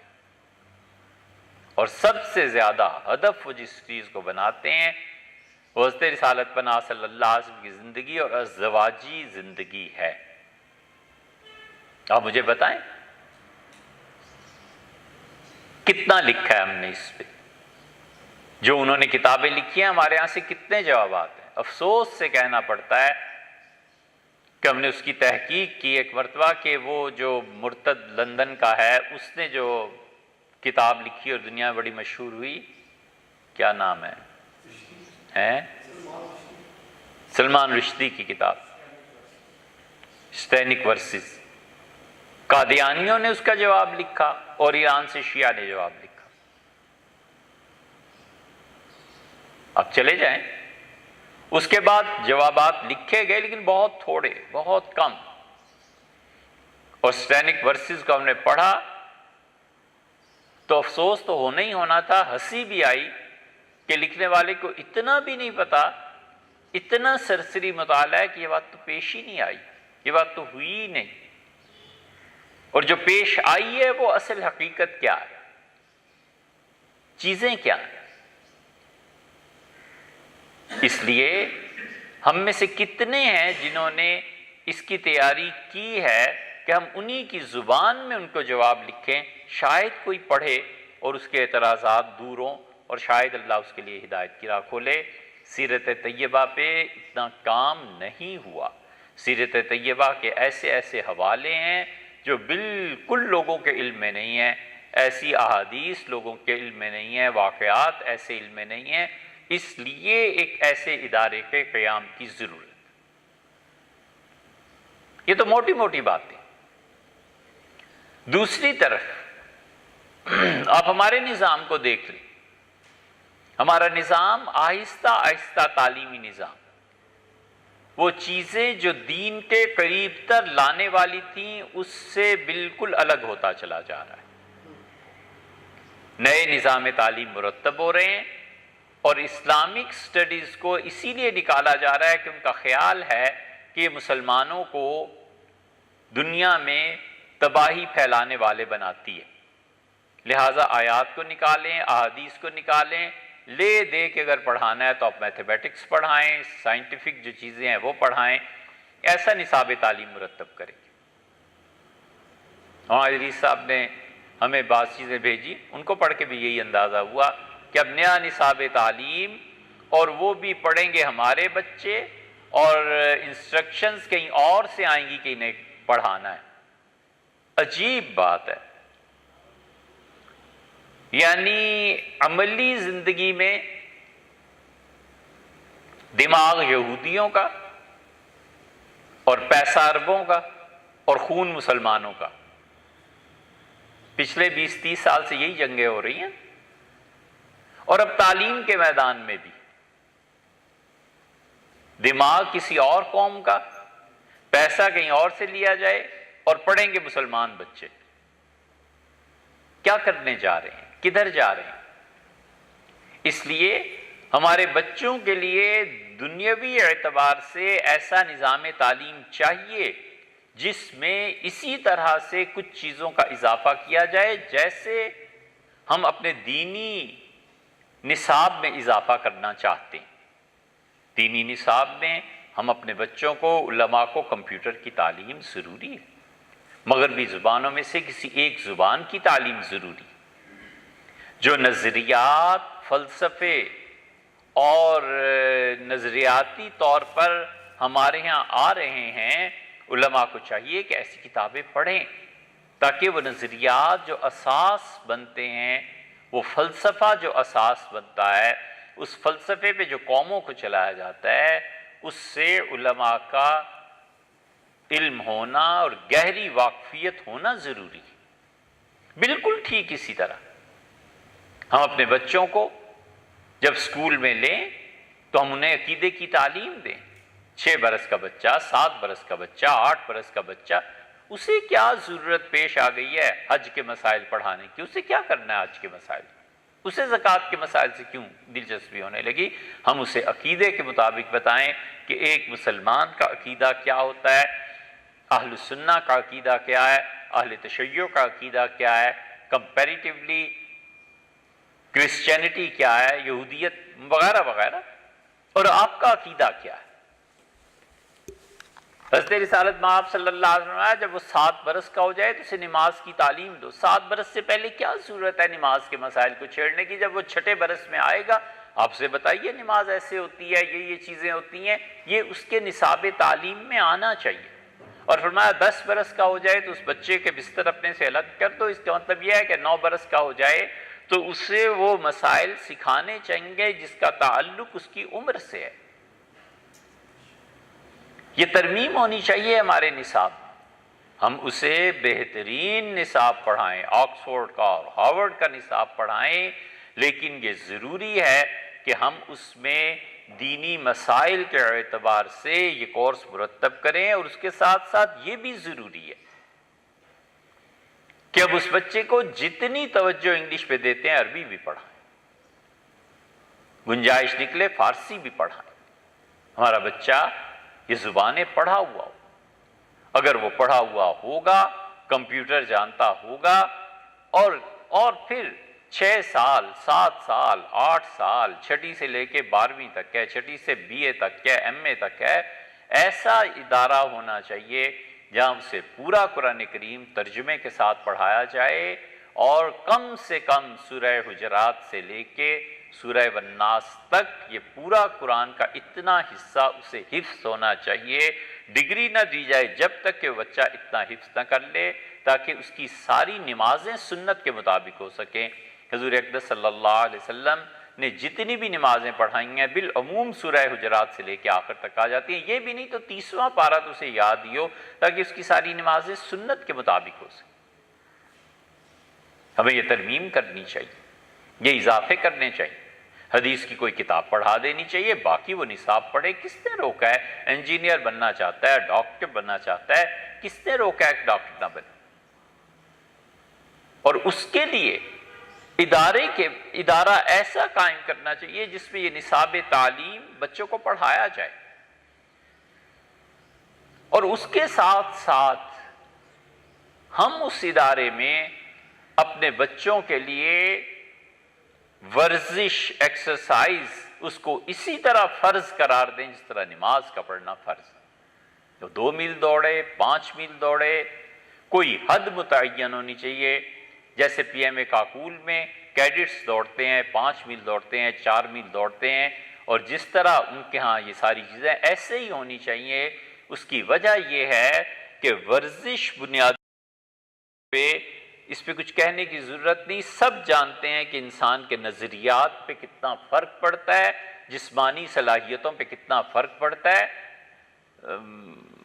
معذرت کے ساتھ کہتے ہیں، ہم حیران ہوتے ہیں، یقین مانو جی چاہتا ہے آدمی اس لڑکے کو تھپڑ جا کے رسید کرے جو تراویح میں کھڑے ہو کے 3 پارے نہیں سن سکتا. یہ اللہ کی شان. یہ تمہاری عمر کیا ہے یار؟ ابھی 25 برس کے ہو، 30 برس کے ہو، کیا عذاب ہے 20 تراویح میں 3 پارے نہیں سن سکتا. اتنی حیرت ہوتی ہے سن کے. ہم کہتے ہیں چلو کوئی 10 پارے ہوتے تو ہم کہتے ہیں چلو یار تمہاری ٹانگیں تھک گئی ہوں گی یا کچھ. یہ کیا چیز ہے؟ یہ سارا اس کا نتیجہ ہے کہ بچوں کو ایکسرسائز نہیں نہ کراتے، بچوں کو دوڑاتے ہوتے، مسلز ٹھیک بنے ہوئے ہوتے، سوئمنگ ہوتی. یہ سب چیزیں، اور یہ نہیں جانتے کہ حضرت رسالت پناہ صلی اللہ علیہ وسلم کو سب سے زیادہ جو چیز پسند تھی ان کھیلوں میں، ان چیزوں میں سوئمنگ. حتیٰ کہ رسول اللہ صلی اللہ علیہ وسلم خود اترے، حضرت ابوبکر رضی اللہ عنہ کو کہا کہ آؤ میرے ساتھ مقابلہ کرو، کون پانی کے دوسرے کنارے پہ پہلے پہنچے گا. حضرت ابوبکر رضی اللہ عنہ کہتے ہیں میں نے حضور صلی اللہ علیہ وسلم کا پاؤں پکڑ لیا. سیدنا عمر رضی اللہ عنہ کی عمر 63 برس تھی. شہادت کا جو سال ہے اس سے پہلے حج کو آئے، وہ آخری حج تھا ان کا. عبداللہ ابن عباس رضی اللہ عنہ کتنے ہوں گے؟ حضور صلی اللہ علیہ وسلم کی وفات کے وقت 13 برس کے رہے ہوں گے. 2 برس حضرت ابوبکر رضی اللہ عنہ کے، 15 اور 10 برس حضرت عمر رضی اللہ عنہ، 25 سال کے جوان آدمی تھے. تو کہتے ہیں امیر المومنین سیدنا عمر رضی اللہ عنہ سے کہا کہ میرے ساتھ سوئمنگ کرو گے؟ میں نے کہا کرتے ہیں. تو اترے پانی میں، مجھے بھی اترا. پھر فرمایا کہ دونوں مقابلہ کرتے ہیں انڈر دا واٹر، پانی کے اندر کون کتنی دیر سانس روک سکتا ہے. یہ کیا چیز ہے؟ اس لیے کہ میلوں پیدل چلتے تھے نا وہ لوگ. ایسا ادارہ ہونا چاہیے. جتنے تعلیمی ادارے کھلے ہوئے ہیں اور یونیورسٹیاں بنی ہوئی ہیں، ان سے پوچھو تمہارے بچے کہاں ایکسرسائز کرتے ہیں؟ پتہ نہیں ماجو اور کس کس نام سے یونیورسٹیز ہیں، پورے بلاکس میں یونیورسٹی بنائی ہوئی ہے، نہ ان بچوں کی کھیلنے کی کوئی جگہ ہے، نہ بھاگنے کی کوئی جگہ ہے۔ یہ لوگ غور نہیں کرتے، اتنا بڑا نقصان ہے، اتنا بڑا نقصان ہے کہ اس جوانی کی طاقت اور قوت کو وہ لے جا کر ٹکرائے کہاں؟ اس کا تو جی چاہتا ہے کہ پہاڑ پھاڑ دے اور ٹکرا جائے، اس سے وہ یہ طاقت لے کے کہاں جائے؟ آپ نے کوئی سہولت اسے میسر نہیں کی، اور پھر چلے ہیں اخلاقیات پہ اور اس پہ اور اس پہ، جو اصل کام کرنے کے وہ کیوں نہیں کرتے؟ اس لیے ایسے ادارے قائم کرنے چاہیے جہاں پر باقاعدہ یہ نظام قائم کیا جائے کہ کتنا بھاگنا ہے، کتنا چلنا ہے، کتنا پیدل چلنے کی ورزش ہے، یا پھر وہ اپنی انرجی خرچ کرتا ہے مطالعے پہ، تعلیم پہ۔ مطالعہ کوئی آسان تھوڑا ہی ہے، کم سے کم اتنا تو ہو کہ آدمی روزانہ 200-400 صفحے پڑھے، اتنا تو ہو کہ آدمی روزانہ کسی نئے نظریے کی تلاش میں ہو، کچھ تو پتہ چلے نا یار پڑھنا کیا چیز ہوتی۔ اور یہ کوئی ایسی بات نہیں ہے، سب جانتے ہیں، انگلینڈ، امریکہ، یورپ جتنا ہے جا کے دیکھ لیں آپ، جتنے لوگ ہیں ٹرینوں میں جو سفر کرتے ہیں، بسز میں کوئی ہے؟ اب لیپ ٹاپ آ گیا ہے، آج سے 20-25 سال پہلے کیا ہوتا تھا؟ سب لوگ پڑھتے تھے پن ڈراپ سائلنس، ہر آدمی اپنا اپنا پڑھنے میں مصروف ہے، کچھ تو ہے نا۔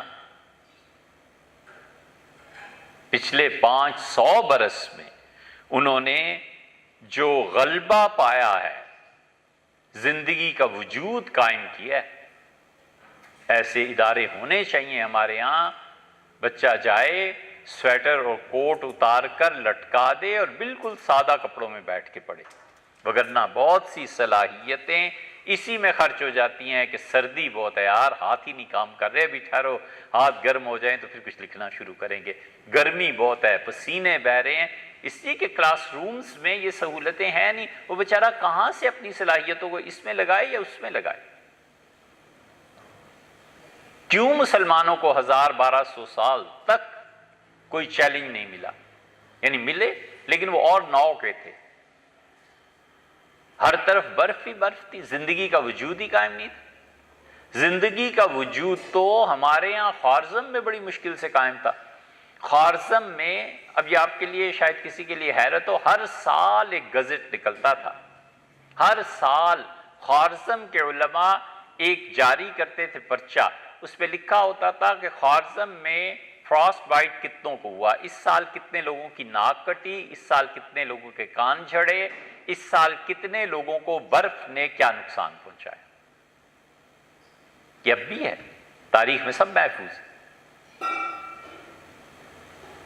یورپ نے جب برف اور طوفان اور اس پہ قابو پا لیا، موسم پہ، پھر زندگی کا قیام ہوا۔ زندگی کا جب قیام ہوا تو مشرق اور مغرب اس اعتبار سے برابر ہوئے، ان کا اب آگے بڑھو۔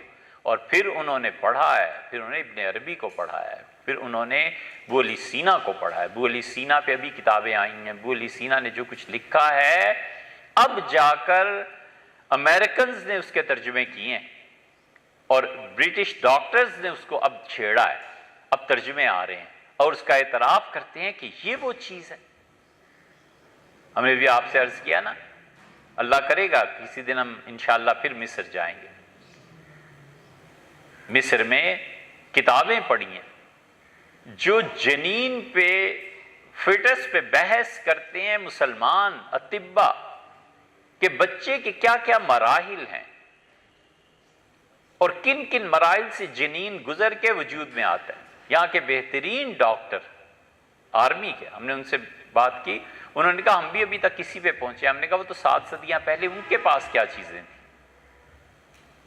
صرف آنکھ پہ 16 جلدوں میں ایک کتاب ہم نے دیکھی دمشق لائبریری میں، ہم ظاہر ہے طب ہمارا موضوع کہاں ہے تو ہم نے ایسی الٹ پلٹ کے دیکھا، ترکی میں دیکھی، 16 جلدوں میں آنکھ پہ کتاب لکھی کہ آنکھ ہے کیا چیز۔ اس لیے یہ ضروری ہے کہ ایسا ادارہ قائم کیا جائے جس میں موسم کی رعایت رکھی جائے، جس میں ورزش کے سامان مہیا کیے جائیں، جس میں بچے کی ایسی تربیت کی جائے۔ اور ان اداروں میں پھر تخصصات، میڈیکل کالج قائم کیا جائے جہاں ہمارے بچے پورا میڈیکل بھی پڑھیں، میڈیسن جو بھی ان کے شعبے ہیں وہ بھی پڑھیں، اور انہیں عربی آتی ہو۔ ممکن ہے اطباء کی کتابیں ان کی سمجھ میں آئیں۔ یہ وہ کوشش تھی جو حکیم اجمل نے کسی زمانے میں کی، اور حکیم اجمل مرحوم نے وفات سے پہلے ڈاکٹرز کو بلایا، اور خود حکیم اجمل کوئی معمولی آدمی تھے۔ جامعہ ملیہ ڈوب جاتا، ملیہ کی بنیاد حضرت شیخ الہند رحمۃ اللہ نے رکھی تھی، اور شیخ الہند رحمۃ اللہ علیہ نے اپنے آخری خطبے میں علی گڑھ میں ارشاد فرمایا کہ میں جن نوجوانوں کی تلاش میں مدارس اور خانقاہوں کو چھانتا رہا وہ مجھے علی گڑھ میں مل گئے۔ شیخ الہند رحمۃ اللہ علیہ نے یہ جو تحریک خلافت چلی ہے، اور جو ہندوستان سے انگریزوں کی جڑ اکھڑ جاتی اگر یہ گاندھی کال آف نہ کر دیتا تحریک خلافت کو، وہ ایک لمبی تاریخ ہے، اس پہ کیا جانا ہے، لیکن جامعہ ملیہ کی بنیاد پڑی۔ ملیہ کے پاس ایسے کڑے وقت آئے اس ادارے پہ کہ تنخواہیں نہیں رہیں۔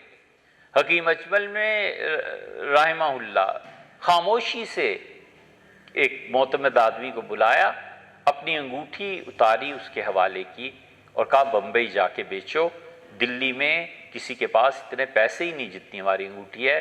18 یا 20 لاکھ کی وہ بکی، یاقوت تھا، ہیرا تھا، کیا تھا، وہ اتنے پیسے پھر لوٹائے گئے اور جامعہ ملیہ چلا۔ ترقی کس چیز کا نام ہے؟ ترقی اس چیز کا نام ہے کہ گیون سچویشن سے غیر مطمئن ہو کے آگے بڑھنا، کہ یہ صورتحال ٹھیک نہیں ہے جس میں میں ہوں، مجھے اس سے آگے بڑھنا ہے، اور آگے بڑھنا ہے، اور آگے بڑھنا ہے۔ جس دن وہ مطمئن ہو گیا کہ یہ صورتحال ٹھیک ہے، اس دن مر گیا، بس اس دن ختم ہو گیا۔ آدمی ترقی اسی وقت کرتا ہے جب وہ اپنی گیون سچویشن سے غیر مطمئن ہوتا ہے اور آگے بڑھتا ہے۔ اپنی اولاد کی حالت میں بھی یہی ترقی ہوتی ہے، ملک کی حالت میں بھی یہی ترقی ہوتی ہے، تعلیم، ہر میدان میں اصول تو یہی ہے۔ انہی اصولوں کے تحت حکیم اجمل نے کہا کہ بیٹھو، ڈاکٹرز بھی بیٹھے ہیں، حکیم بھی بیٹھے، میں بھی بیٹھتا ہوں، اور ہم اسلامی طب کو مرتب کرتے ہیں۔ بولی سینا کی کتابیں پڑھنی شروع ہوئی۔ بولی سینا نے مثلا اپنی کتاب میں یہ لکھا کہ انسان کے دل میں جو خون ہوتا ہے وہ گردش جو کرتا ہے وہ ایک الگ خون ہے، اور باقی باڈی میں جو خون ہے وہ ایک الگ خون ہے۔ جب یہ ایک مثال اس کی دے رہے ہیں، بہت مثالیں آئیں اس کے سامنے، جب یہ آیا تو حکیم اجمل بولے، انہوں نے کہا یہ نظریہ ختم ہو گیا ہے، ایک ہی خون ہے جو سارے جسم انسانی میں گردش کرتا ہے، آگے چلو۔ کتنی ہی چیزیں تھیں۔ بیماریوں کا ذکر آیا، انہوں نے کہا یہ بیماری جو ہے نا، یہ جو گورو نے لکھی ہے، اس کا اصل سبب آنتوں میں چکنائی کا پیدا ہو جانا ہے، اور اس کا حل یہ ہے کہ چنے کھلائے جائیں تاکہ چکنائی جذب ہو۔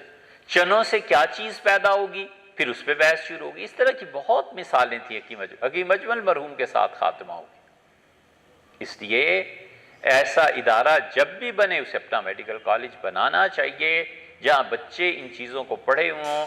شاید کہ اللہ تعالیٰ اس طب کو زندہ کر دے جو مشرق کا طب ہے، اور جو مشرق کا طب ہے 2 4 5 7 10 دوائیاں ہٹ ہو گئی نا تو دنیا میں پتہ چل جائے کہ کمپنیز کیسے چلتی ہیں اور علاج کیسے ہوتے ہیں۔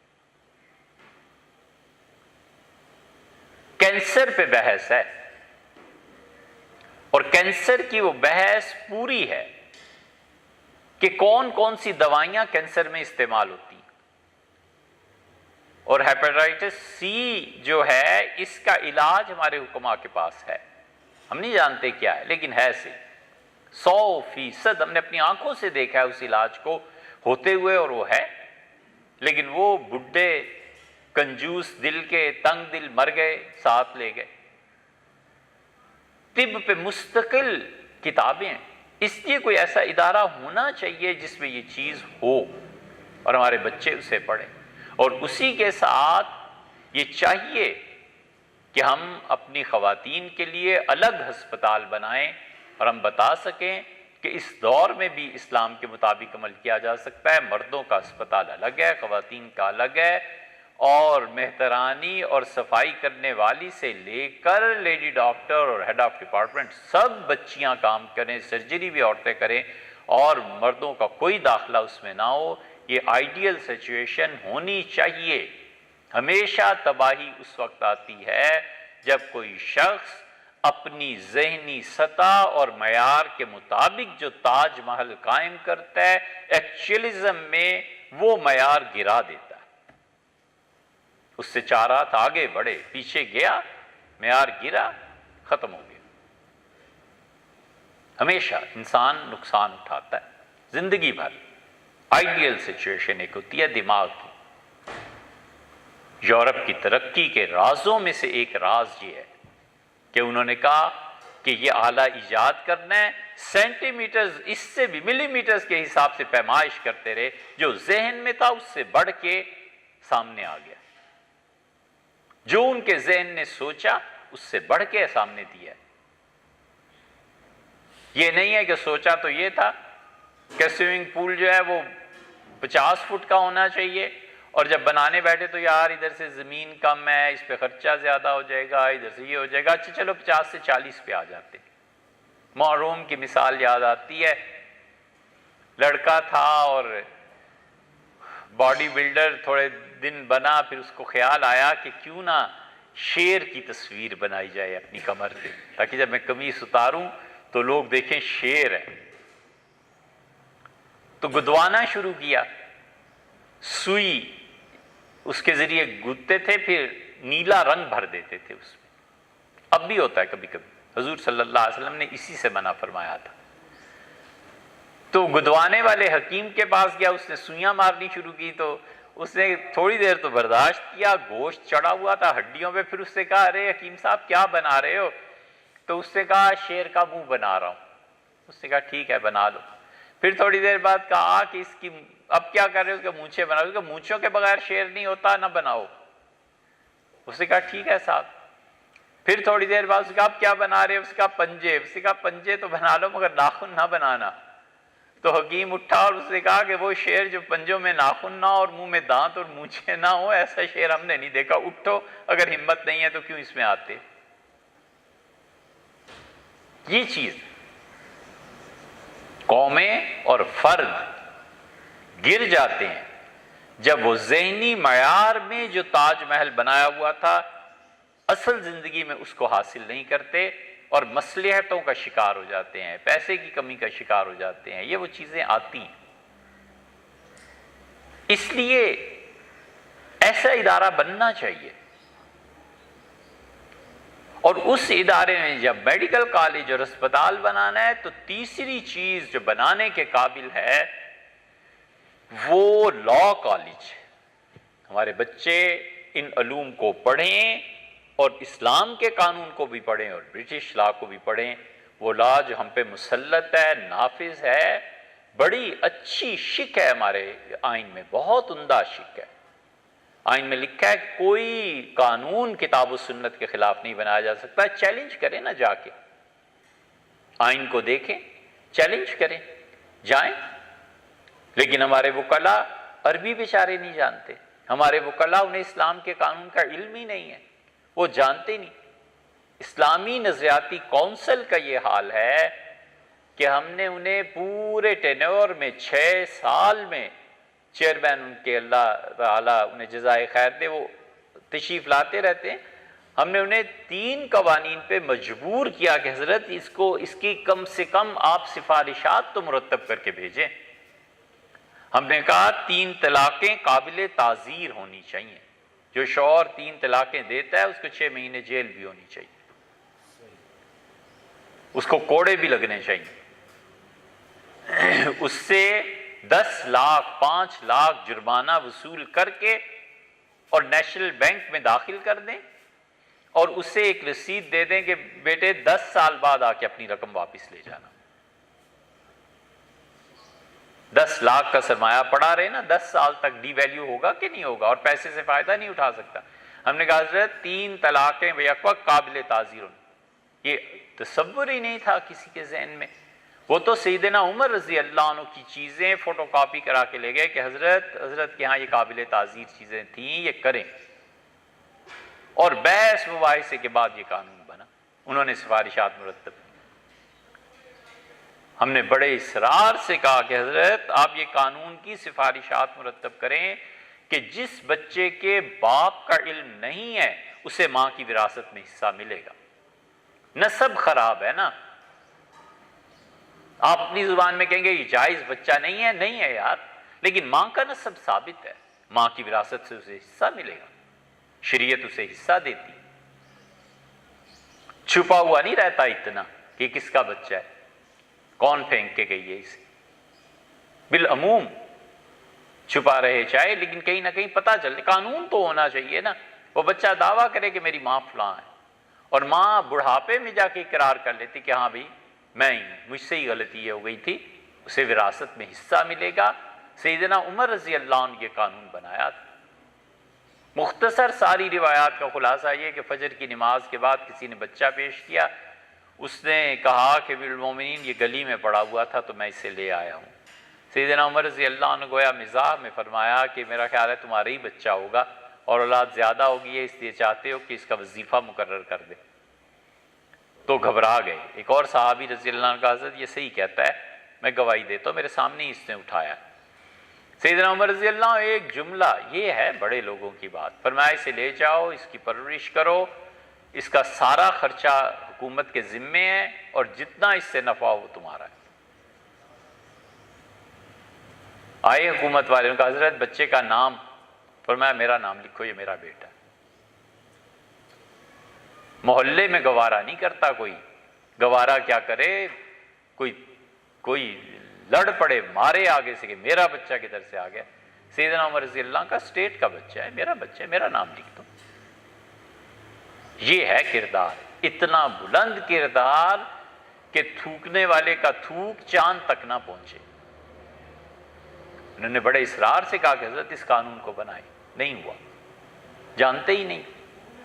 تیسرا قانون جس پہ ہم نے بہت زیادہ اصرار کیا، ہم نے کہا حضرت اس کو لکھوائیں، قانون کو بنائیں کہ جس آدمی نے ناجائز طریقے پہ ہبہ کیا وہ ہبہ باطل ہے اور وہ اس کی اولاد کو ملے گا۔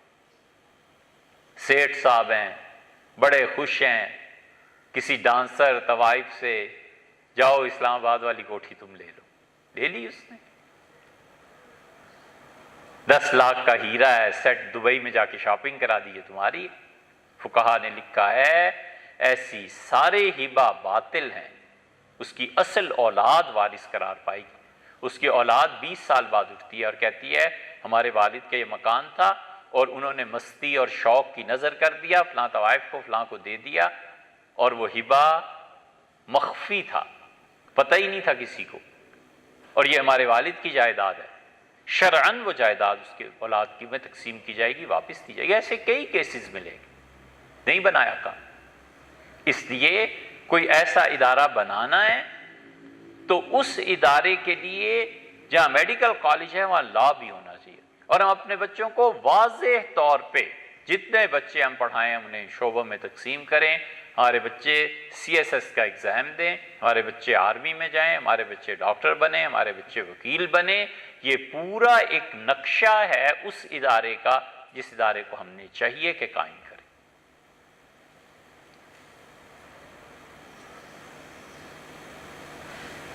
یہ وہ خلاصہ ہے۔ اور اسی طرح اس ادارے کی جتنی زمین ہے عملاً اس کی 4 دیواری کے بعد ٹریک جس پہ بچے بھاگیں، وہ 2 میل بنے یا 4 میل بنے، اس کے بعد درختوں کا لگانا، اس کے بعد سائیکلنگ، ان ساری چیزوں کی کیپیسٹی عملاً ادارے میں ہونی چاہیے تاکہ ہم ایک آئیڈیل سچویشن تک اپنی اگلی نسل کو پہنچائیں۔ لائبریری کا قیام، اسی طرح بہت کم تعداد، جیسے 100 بچے لے لیں، 125 لے لیں، 150 لے لیں، بس اس سے زیادہ نہیں۔ جو بھی نکلا تیری بزم سے سو پریشان نکلا۔ ایک سے ایک مارکے کا آدمی ہونا چاہیے. کتنے رہ جائیں گے آخر پہ 50-60 ہی رہ جائیں گے, بھاگ جاتے ہیں اور بہت سی, کوئی حرج نہیں, لیکن جو نکلے سو کام کا آدمی نکلے. یہ ادارے قائم ہونے چاہیے. اس کے ساتھ ساتھ یہ جو اگلے 20-30 سالوں میں آ رہا ہے نا, یہ اولڈ ہاؤسز ایسا بنانا چاہیے جہاں بوڑھے لوگوں کو رکھا جا سکے, بوڑھی عورتوں کو رکھا جا سکے. گھروں میں جو عذاب آئے ہوئے ہیں اس سے انہیں نکالا جائے, ہاسپٹل کے ساتھ, مسجد کے ساتھ منسلک کر دیا جائے کہ یہاں رہو, اللہ کو یاد کرتے رہو, مفت میں کھانا پینا ہے, بس زندگی کے آخری دن گزارو. حضور صلی اللہ علیہ وسلم نے فرمایا کہ تنصرون علی اعدائکم وترزقون بضعفائکم, اور اللہ تمہاری مدد کرتا ہے, دشمنوں پہ فتح دیتا ہے اور تمہیں رزق دیتا ہے جب تم سوسائٹی میں ان افراد کی مدد کرتے ہو جن کا کوئی سہارا نہیں ہوتا, کوئی سہارا نہیں, لوگ تنگ آئے ہوئے ہیں. یہ عیدی سینٹر میں, عیدی سے یاد آئی کہ یہ نظریاتی کونسل والے مان ہی نہیں رہے تھے کہ ملک میں کوئی ایسے بچے بھی ہوتے ہیں. ہم نے کہا حضرت ایسے بچے, ان کا وہ ظاہر ہے کہ ان کا معیار بہت بلند ہے, تو عیدی والوں نے رپورٹ بھیجی, ان کے عیدی والوں سے رپورٹ منگوائیں جن بچوں کے باپ کا پتہ نہیں یہ کتنے ہوتے ہیں. تو عیدی والوں نے رپورٹ بھیجی کہ پچھلے سال جنوری سے جون تک 28,000 بچے ایسے ملے. واللہ عالم اس میں مبالغہ ہے یا نہیں ہے, ان 28,000 بچے ایسے ملے اس دور میں, جبکہ میڈیکل کہاں سے کہاں پہنچ چکا ہے. اسی طرح عیدی والے جن بوڑھے بوڑھیوں کو پال رہے ہیں نا, یہ سب اس چیز کی دلیل ہے کہ اولڈ ہاؤسز جو ہیں ہماری سوسائٹی میں آہستہ آہستہ قائم ہوں گے. انہیں تو شروع ہو گئے ہیں, اس کام کو کرنا چاہیے تاکہ ان کا خاتمہ ایمان پہ ہو. کوئی مسجد سے اذان آئے, آواز آئے, خدا کی مدد شامل ہو. یہ وہ پہلو ہیں جن کو بظاہر عقل انسانی تسلیم چاہے نہ کرے, لیکن حقیقت میں ان کا وجود ہے. یہ وہ سب باتیں اور کچھ اور بھی جن کا اب وقت نہیں ہے.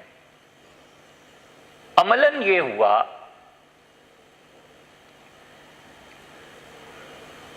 کہ ہمارے ایک دوست, ان کے ایک دوست آئے, کسی وجہ سے آئے تھے انگلینڈ سے, کچھ مسائل تھے, کچھ بات چیت تھی. اللہ کو اگر کوئی کام کرنا ہو تو دیکھو کہاں سے کہاں لے جاتا ہے. ان ربی لطیف لما یشاء, اور میرا پروردگار جو چاہے کرے, اور بڑی باریکی کے ساتھ. ان صاحب کا آنا سمجھ میں نہیں آیا, چلے گئے. ان کے جو دوست تھے وہ آتے رہے. پھر ایک دن وہ جو دوست تھے اپنے ایک دوست کو لائے, اور وہ سمیر صاحب نے ہم سے کہا کہ یہ ادارہ, یہ چیزیں, آپ ایک بڑی زمین کا ٹکڑا لے لیں, اور ایسی باتیں کہیں سنی انہوں نے تو کہنے کے وہاں بنائیں. لے گئے اور سملی ڈیم کے پاس لے گئے اور کہا یہ ہے جگہ اور آپ اسے لے لیں. کہا ہم کہاں لے لیں بھائی, خام خواہ میں 5 لاکھ روپے کنال. کہا بالکل نہیں سمیر صاحب, اتنے سوچ تصور ہی, اتنا اصرار ان کا بڑھا, اتنا بڑا. اللہ تعالیٰ انہیں لمبی زندگی دے کہ ایک طرح سے ہمیں تنگی ہونے لگی. پھر دوبارہ, پھر تیسری بار, پھر چوتھی بار, جب آئیں جب یہی بات, جب آئیں یہی بات. آخر تنگ آ کے دسمبر 13 میں ہم وہاں دھوپ پہ بیٹھے تو ان کا بہت زیادہ اصرار تھا زمین کو لے لیں. ہم نے کہا نہیں لے سکتے, معاف کریں آپ. تو دسمبر 13 میں ایک چھوٹی سی پرچی ہم نے لکھی, استخارہ کرتے رہے. اس پرچی وہ بھی محفوظ ہے, 4-5 سطریں ہی ہیں. ہم نے کہا جس زمین کا آپ ذکر کر رہے ہیں ان کا یہ 250 کنال زمین ہے. ہم نے کہا اس زمین کو ہم 1.25 لاکھ روپے کنال خریدیں گے, اور یہ قسطیں دیں گے, یہ کریں گے. لکھ کے پرچی ہم نے راشد کو دی کہ انہیں بھیج دیں. انہوں نے بھیج دی ای میل کے ذریعے. شاید 10 منٹ گزرے ہوں گے یا 5 منٹ, فون آ گیا, کہنے لگے معین الصمد کی زمین ہے اور وہ ابھی سویا ہوا ہے امریکہ میں، تو اٹھتا ہے تو میں بات کرتا ہوں۔ دوسرا فون آ گیا چند گھنٹوں بعد، اور ان کا معین نے کہا بیانہ پکڑو۔ ہم بڑے حیران ہوئے کہ کہاں 5 لاکھ روپے کی زمین، کہاں 1.25 لاکھ پہ ہیں۔ پھر خیال تو آیا کہ لاکھ ہی لکھ دیتے، مگر اللہ کو یہی منظور تھا۔ وہ کوئی 2.20 کروڑ روپے بنے اس کے۔ تو معین الصمد صاحب اللہ تعالیٰ جزائے خیر دے، انہوں نے کوئی پرواہ نہیں کی۔ ہم نے اس میں شرط بنیادی طور پہ طے کی کہ ہم 1 روپیہ جمع کرائیں یا 1000 کرائیں یا کروڑ کرائیں، آپ کو ان کا کوئی اعتراض نہیں، بس کراتے رہو۔ بڑا لمبا سفر طے ہوا، بہت سے دوستوں نے اس میں مدد کی، اللہ تعالیٰ سب کو ہی جزائے خیر دے۔ یہ سب کچھ ہونے کے بعد اب جا کر اس سارے سفر کو مختصر کر کے اب جا کر فروری میں کیوں راشد؟ مارچ میں، فروری میں ان کی رقم مکمل ہو گئی، 2.20 کروڑ۔ پہلی مرتبہ ہم نے اور معین صاحب نے ایک دوسرے کو دیکھا، لمبا چلہ انہوں نے کاٹا۔ یہ پورا ایک گروپ ہے، سمیر صاحب اس میں شامل ہیں، دوست ہیں سارے آپس میں، معین الصمد، جلال الدین عثمانی جو سپریم کورٹ کے جج رہے، آصف علی زرداری جو آپ کے صدر مملکت رہے، اور یہ 5-6 سیٹ۔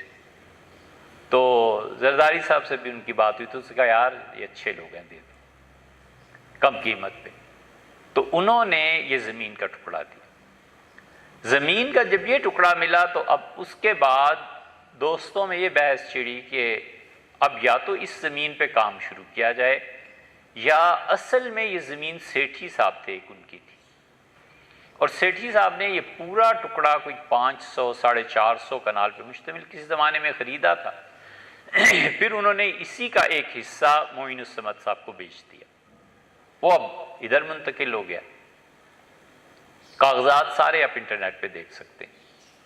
اللہ کا بڑا ہی احسان ہے، خدا کے بہت بڑے انعامات میں سے ہے کہ 20-25 سال کا عرصہ ہوتا ہے، لوگ اس ادارے کے لیے، زمین کے لیے، کہیں کے لیے کوئی پیسہ بھیجتے ہیں، اور اللہ ہی کے احسانات میں سے ہے کہ اتنا اندھا اعتماد ہے کہ آج تک کسی نے 1 روپے کے بارے میں نہیں پوچھا کہ کہاں خرچ کیا، کبھی کسی نے ہم سے نہیں پوچھا۔ اور خدا کی مخلوق کا یہ حال ہے تو خدا کا اپنا حال کیا ہوگا، وہ اس سے یقیناً بہتر ہوگا۔ کبھی کسی نے نہیں دریافت کیا، اللہ کا شکر ہے، ان کا اعتماد ہے، اللہ تعالیٰ جزائے خیر دے انہیں۔ اب یہ بات چلی کہ سیٹھی صاحب کی جو زمین کا بقیہ ٹکڑا ہے، سیٹھی صاحب کا انتقال ہو گیا، وہ بھی آئے تھے، ان کی صاحبزادی ہیں، انہوں نے خود بھی مجھ سے فرمایا ایک دن، کہنے لگی ہماری بڑی تمنا ہے کہ آپ یہ زمین بھی لے لیں اور بڑے پیمانے پہ یونیورسٹی بنائیں۔ اس کا فائدہ یہ بھی ہے کہ اس کے پیچھے سرکاری زمین ہے، اس تک پہنچنے کا کوئی راستہ نہیں ہے اس زمین کے علاوہ، اور اگر یہ زمین لے لیتے ہیں تو وہ جو زمین پیچھے والی ہے اس کو لیز پہ لیا جا سکتا ہے۔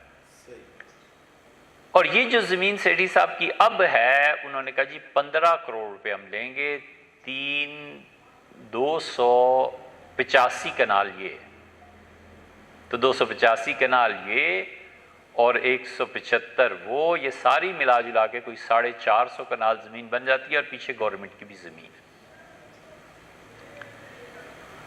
اب یہ طے ہو چکی بات، اور اکثر دوستوں نے یہ کہا کہ ہمیں یہ زمین لے لینی چاہیے۔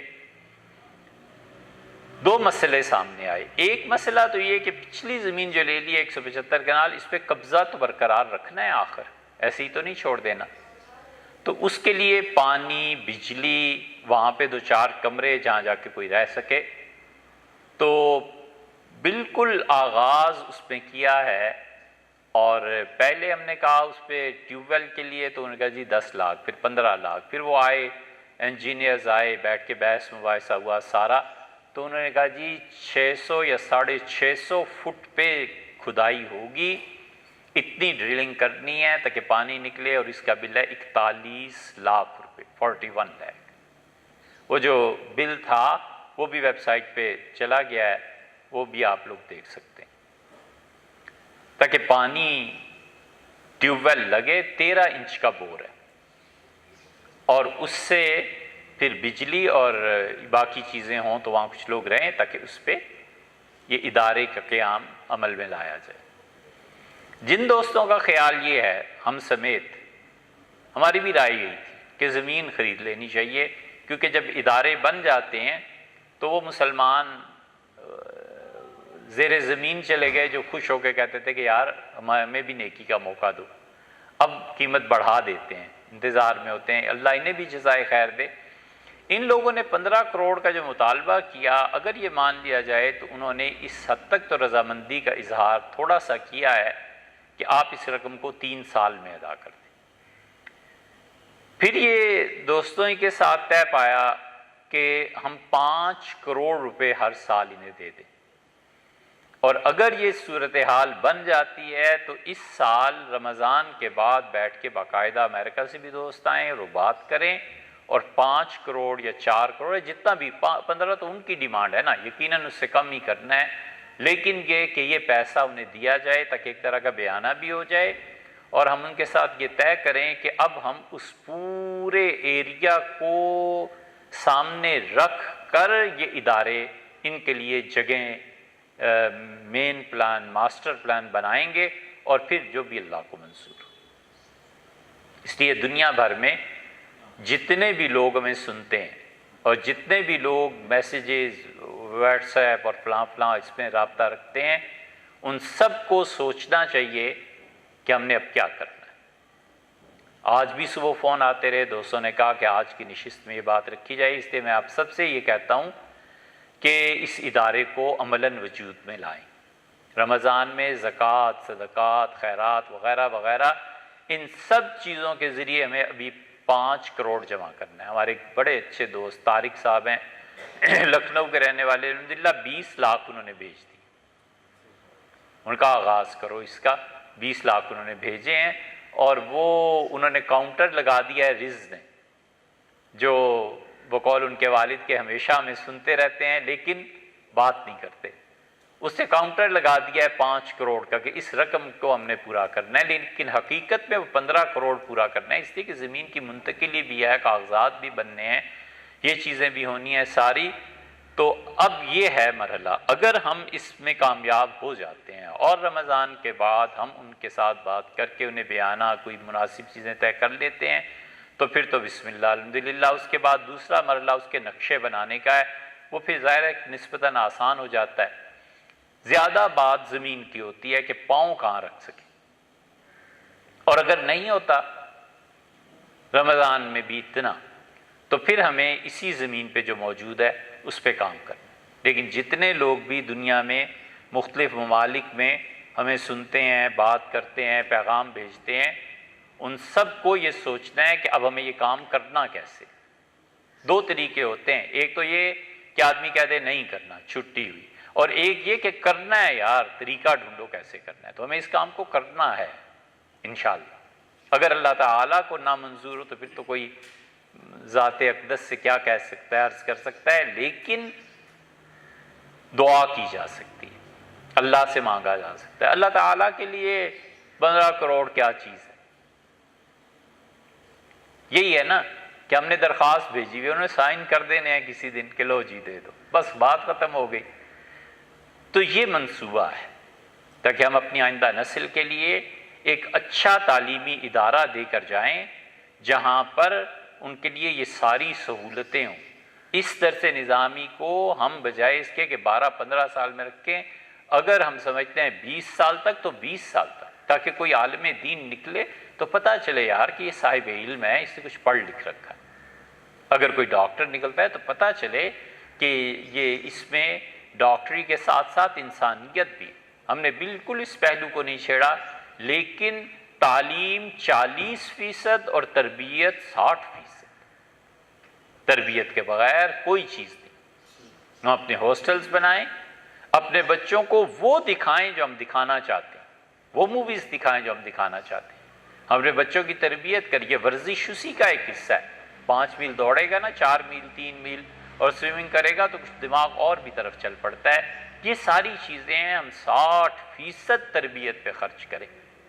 یہ ساری چیزیں. تو اس لیے آج کے نشست میں اللہ تعالیٰ سے بھی دعا ہے کہ یہ نہیں ہے کہ زمین دے دے یا نہ دے، یہ ہے کہ جو جس چیز میں خیر ہو وہ کرے، نصیب میں خیر فرمائے. اس لیے کہ اللہ کے فیصلے یقیناً انسانوں کی عقل سے بلند و بالا ہوتے ہیں. وہ ان مصلحتوں کو جانتا ہے، سب چیزوں کو جانتا ہے.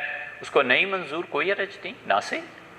ہمارے خیالات ناقص ہوں گے اور اس کو منظور ہے اور ہونا چاہیے. ہماری تمنا تو یہ ہے تو یہ ہو جائے. اس پہ کام کرنا چاہیے. رجب، شعبان اور رمضان 3 مہینے ہمارے پاس ہیں اور 5 کروڑ، 4.25 کروڑ سرمایہ جمع کرنا ہے.